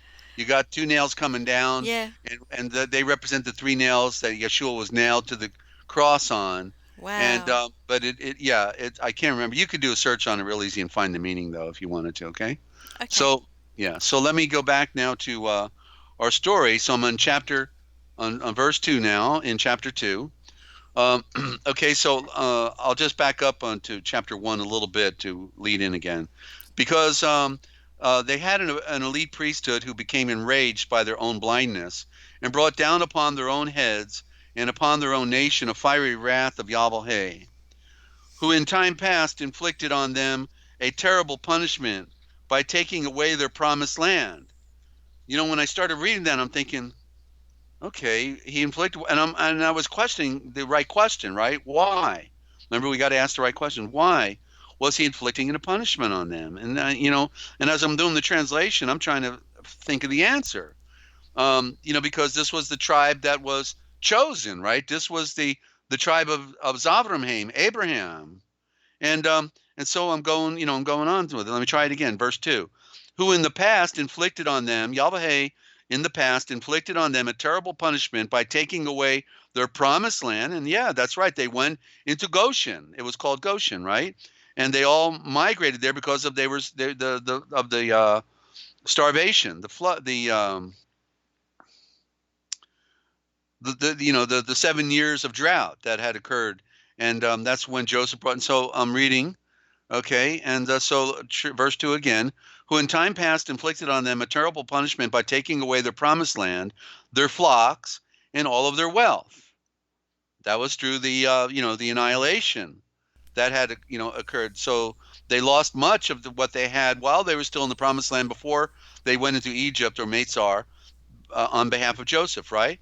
And Yeah. so the seed of light, that's the seed of Jacob. Jacob is Yalkoveh, that means seed of light. The seed of light were carried away and reduced to bondage by the powerful and watchful eye of the Pharaoh, who then ruled the land of Meitzar, Egypt. Continuing.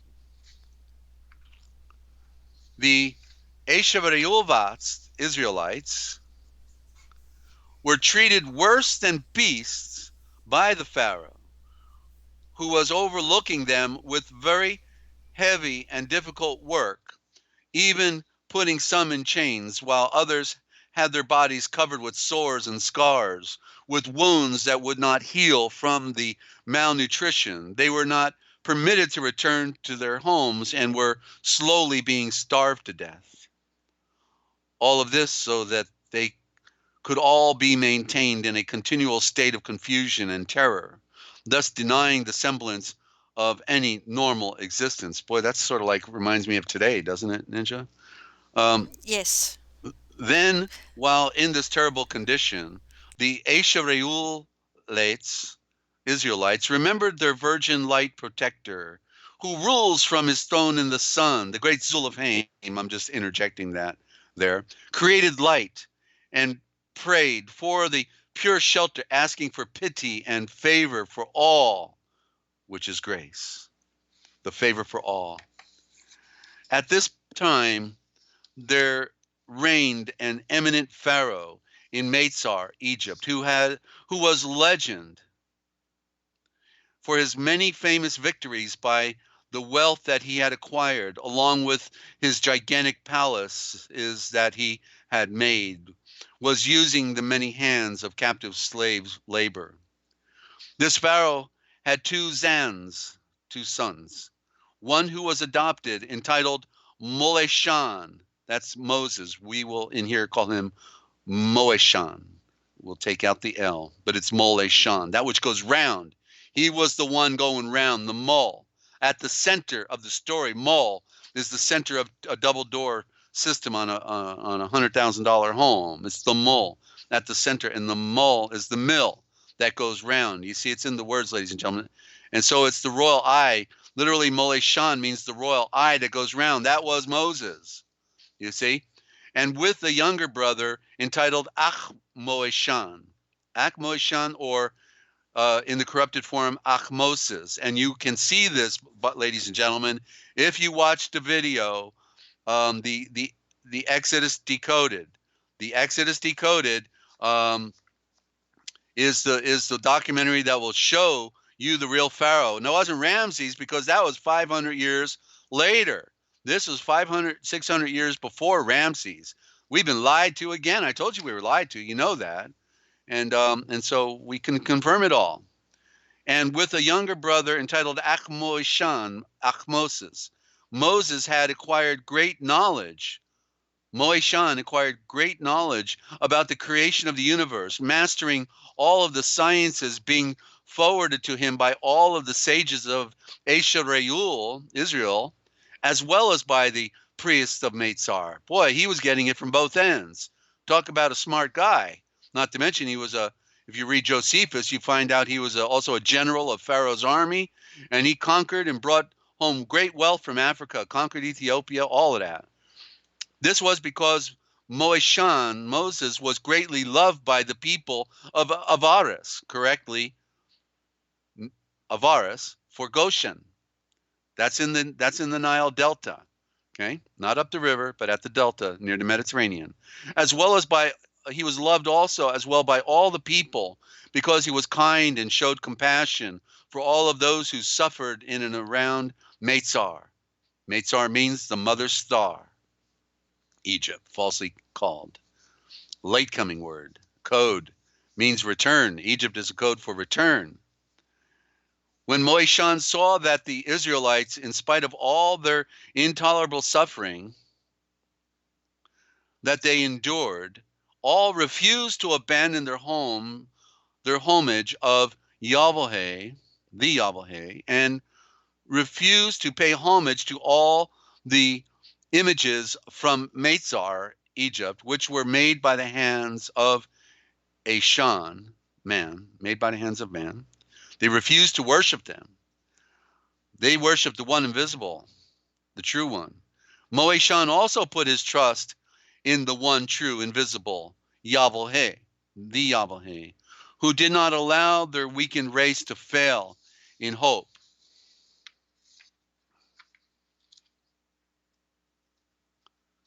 Bump it up. I'm turning the page here. Bumping. I have a question. Well, can we? Okay, go ahead. Why do you spell all with an E on the end? Because you read it both ways. It's Ella. When you read it backwards, that's a lady's name. You see, Ella means the creation of everything. Okay, simple. Okay. Right, anagram. Thank remember? you. Thank you. And the E is supplement for the A. You see, so when you reverse it, one's at the front, the other one was the one that was supplemented. E is a lesser, not a primary. It's a secondary, like the I, which is totally corrupt. Continuing. And the seed planters, teachers of Eshareul, Israel, emulated Moeshan, the mother's royal eye. That's what Moeshan means, the mother's royal eye. That's what Moses was, right? Yes, sorry, I was muted That's out and listening. I'm taking a sip. In his zeal, they emulated Moeshan, the mother's royal eye, in his zeal, and thereby inspired the passion of Moeshan as they implored him to intercede on their behalf with his father, the great Pharaoh, to find favor in his eyes as co-regents before the great light, the Yahweh, that shines for all, right? He gives his light on everyone. Could we not benefit from that light that shines? Can we not all be treated equally? So the royal prince Moeshan made an appeal to his adopted grandfather, begging him to, remember, he was picked out of the river by the Pharaoh's daughter. And so therefore Moeshan would be the adopted grandson of his father, the Pharaoh. I'll start 12 again. So the royal prince Moeshan made an appeal to his adopted grandfather, begging him to lighten this great load of these very unhappy people. But Pharaoh became enraged against him, then banished him. and in contrast, ordered that they all should be tormented even more. So disaster visits Mesar. It was not long after this, remember he was banished now and he's going to come back. It was not long after this that a great misfortune visited the land of Mesar in a calamity of unparalleled scope, in that a series of plagues that cut down the young and the old alike, as the strong and the healthy became sick. But Pharaoh was convinced that it was his own Zulafhaim, Elohimic God, that was angry with him. But the royal prince Moeshan returned and told the new Pharaoh Achmoesis, his younger brother, half-brother, well, not half-brother, but, he was actually just by title only, that it was the great Yahweh, the great Zulafhaim, the Elohim of Eshrayul, his bond slaves, who was intervening on behalf of those oppressed, unfortunate, and that he was now engaged in punishing the Meitzarim, the Exodus. Because of this fact, the Pharaoh then ordered Moeshan, his brother by adoption, to organize all of the Eshrayul bond slaves and to lead them out of the land and sacrifice before their Yahweh who ruled over them, and to go in peace.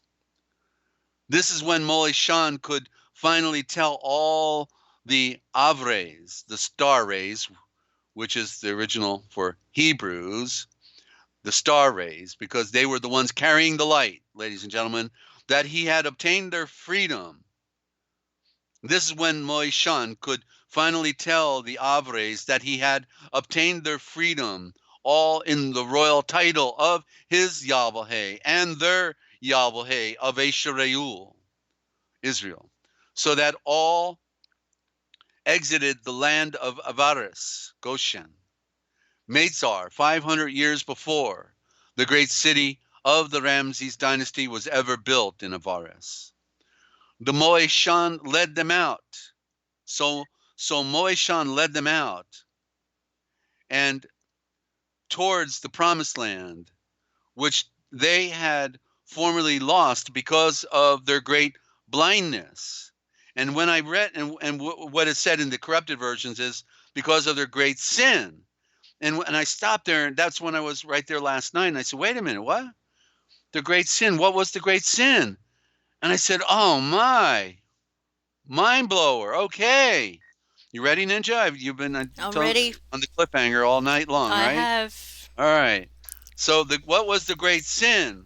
The great sin that sold them into slavery and to torment and to torture was because the 10 brothers from the first wife and her bond servant turned against the second born of Joseph, Vole Shaphe, and sold him into slavery and bondage and to annihilation and to imprisonment.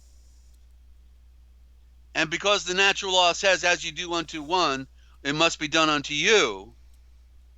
So then all of the tribe was sold into slavery in the end. You see? The brothers, as I told you on prior broadcasts, actually represented the watchers. Wow. The bait your ass, right? That turned against mankind, turned against the brother that was destined to save them. Another story, right? Like Moses, Yes. like Joseph, and the story of Yeshua, all are the same story. Yes. In a different play. Yes. Wow. That's so cool, Desert. I love it when you get. I love your wows. They're amazing. Thank you. Well, anyway, that's what was taken out. That final part was taken out of here. Yeah. And so let me find it now. What verse was I on? 17? Oh, down at the bottom. Okay. So here it is. Okay. So the reason, let's just cap that thought off again. The reason that Israel was sold into slavery and bondage and impoverished was because it's exactly what they did to their brother Joseph, who was an innocent and loyal Ashan, who was also destined in this great drama to save his family at the same time. And so Mo Ishan becomes the next savior to save his people. He, when it means drawn from the water, Mo Ishan, the mother's royal eye that was drawn from the water, as they say, that's what it means, right? So where's the royal eye? Up in the cosmos. It's the sun. The mother's royal eye is the sun in the primary, that which is first. And so therefore, so the symbolism of being drawn means the cosmic waters, you see? Hey, Mew Mew, good to have you. And hope you're doing okay down there, South America. It's real tough down there, I know that. And so Moe Shan led them out and towards the promised land, which they had formerly lost. They had formerly lost because of their great blindness in selling out their own brother, Volé Shafé, the one who actually was appointed to save them, Joseph. And this is when he instituted their laws. So now they get laws so that they cannot let this happen again and follow the natural law, right? And this is when he instituted their law. And because before that they were under the laws of Hammurabi, but apparently those laws didn't matter either, unless it was convenient. And this is when he instituted their laws and admonished them to always create light, pray, before their invisible architect and creator, whose greatness and great love is infinite. The death of Moishan. After the death of their own prince Moishan, the Eshereulets observed all the laws of Yahweh, the Yahweh, with a great discipline. The great Zuluf Haim also compensated them for the ill treatment that they had been subjected to in Meitzar. The royal dominion had become one of the most powerful and revered nations on the earth. That their nation went all the way to the Euphrates River. Most people don't even know that. To the Euphrates in Mesopotamia. Okay? The most powerful nations notice the word nations and nations, right? We still use that word today. Nashans, the royal eyes that came down.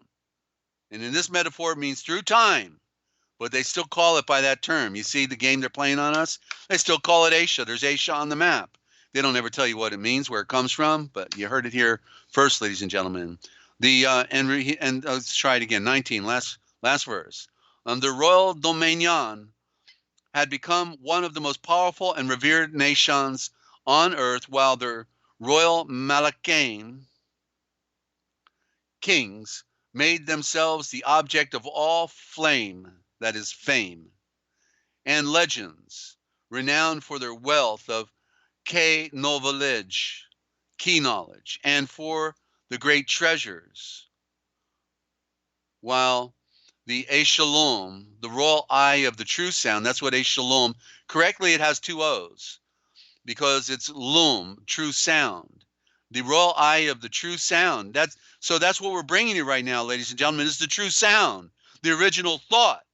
And you have to put on your royal eyes to see it and get the picture and realize its true value and nature. The royal eye of the true sound, all reigned true for the people of Eshereulva, Israel, okay? But then they had another problem and ultimately fell again. But that's the story behind the story, ladies and gentlemen, and we're going to just continue this transliteration and make it available to all of you, okay?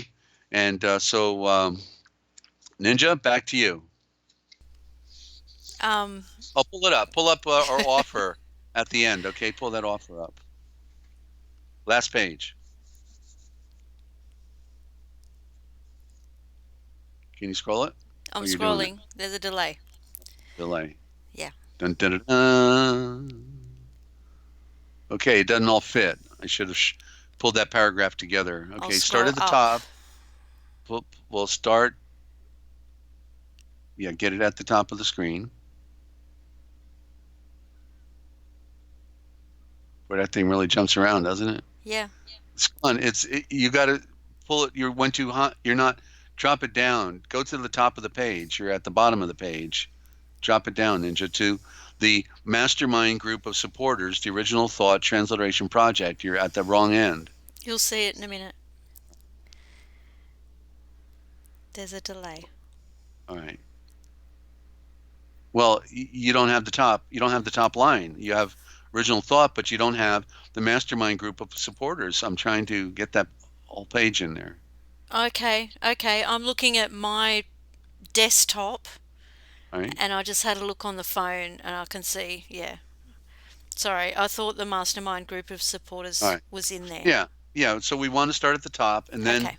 in a few moments we can go down to the lower portion. But I should have pulled it together tighter, and I didn't. I failed to do that. So, okay, there you go. There you go. All right. So My apologies. no, that's all right. I give you the sunrise. Okay. Thank you.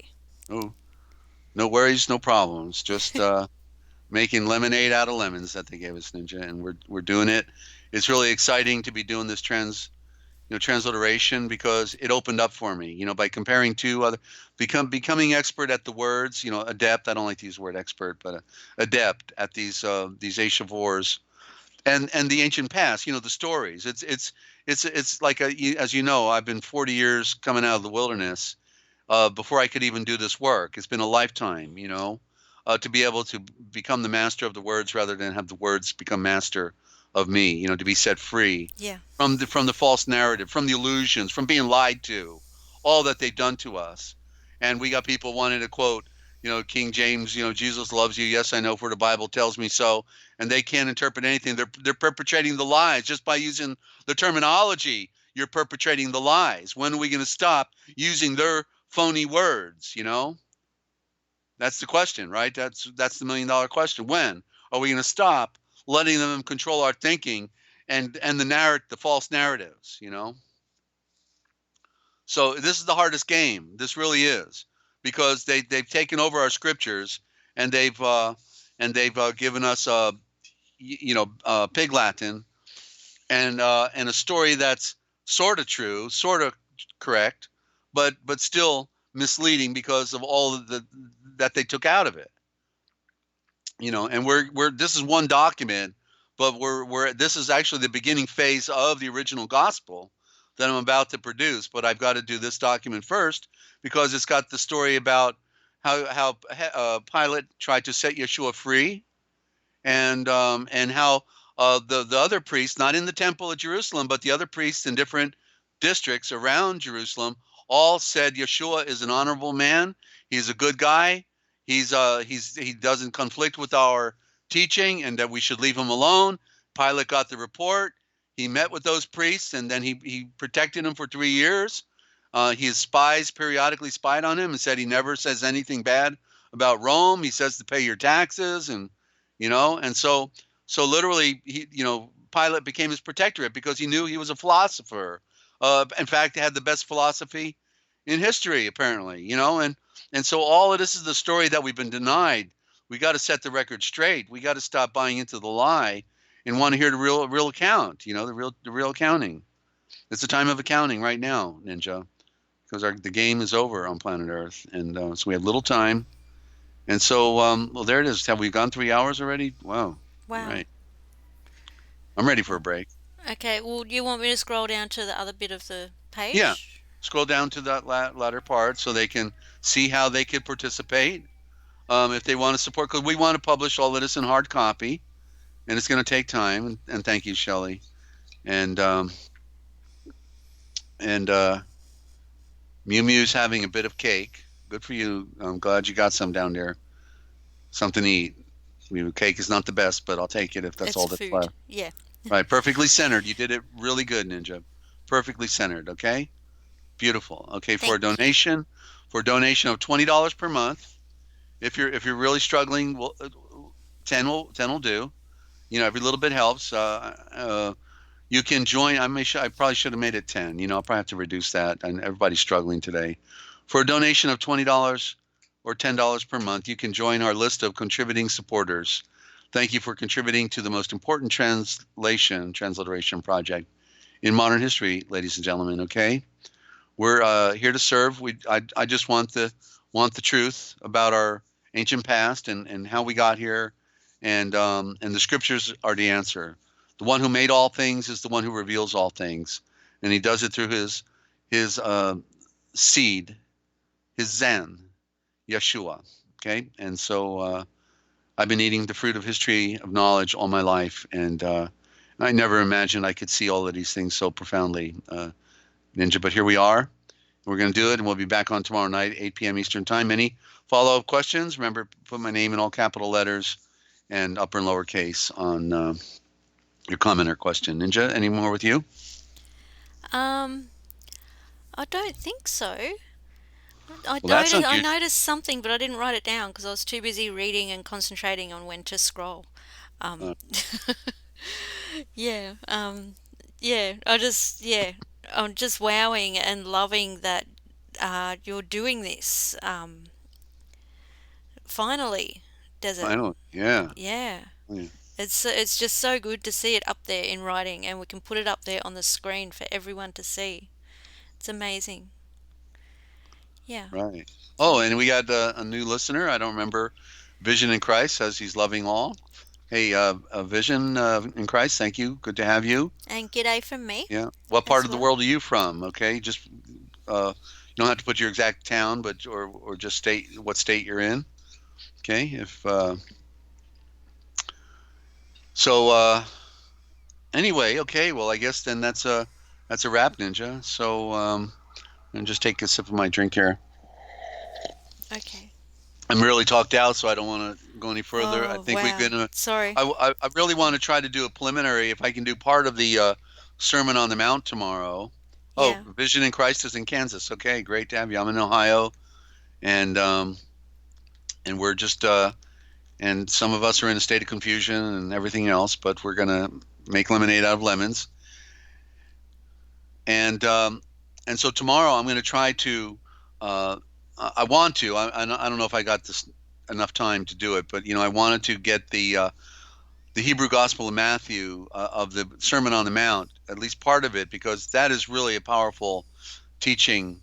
3 chapters, that through those three Yeah. chapters of Sermon on the Mount, chapter 5, 6, and 7, are just really bedrock information, food for thought for transforming oneself into the light of Yeshua. So I've got another. So in other words, I got a real powerful one coming up, and it's going to go into that mini gospel. I've got that other gospel I'm working on as well. I've actually got 2 I'm doing back to back. I got the original, the Gospel of the Silk Road, then the Lost Gospel, the Lost Miniature Gospel, which is probably the one that most people copied back then. It does have the Sermon on the Mount, and it's in the second chapter, I believe, and that's where I'm, going to be working on that one too. So we got 2 very profoundly unique gospels coming out back to back. Okay. Um, okay. While life gives you lemons, dance. Sure. Step on those lemons. Make lemonade. That's right. So, okay, Ninja. Well, thank you so much for your dedication and bringing us on today and producing this broadcast. Sure appreciate it. And so I'm Dezert-Owl telling everybody out there, if you want to know the future, then you need to look for the Forbidden History, because it's all right here, coming your way, actually 7 days a week, because it's all recorded, and you know that it's what they didn't want you to know. That we tell right here. Sorry, I was Somebody's got to do it. multitasking. Somebody's got to do it, and that's why we're here, ladies and gentlemen. Just so grateful. Beautiful picture, Ninja. Thank you. How appropriate. The Twin Towers bending down. We love that. Sun and moon, entwined in love, making love on earth, bringing forth life. Aw, I love your interpretations of things, Desert. That's so cool. Yeah, well, That's we cool. have to read things. We have to see and Yeah. read things for ourselves. So, with that, I'm going to go. I want to wish everyone well out there, and look for us tomorrow evening, 8 p.m. Eastern Time, on this forum on NinjaCat, because we got to. Right, Ninja. We'll see you. Okay. Thank you. Thank you, Desert. Um, That was amazing. And I'm always left without words, without écheveaux.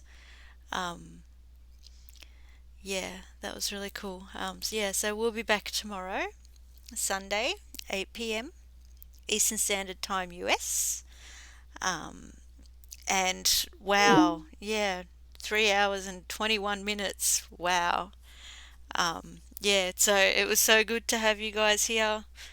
Um, I love you guys, and I know I haven't been communicating very much lately. Just been dealing with some things and transitioning. Yeah, so just know that you're all in my light creating. I love you all, and please be safe out there. And hope to see you tomorrow for another live stream. All right, be safe out there, guys. Love yous.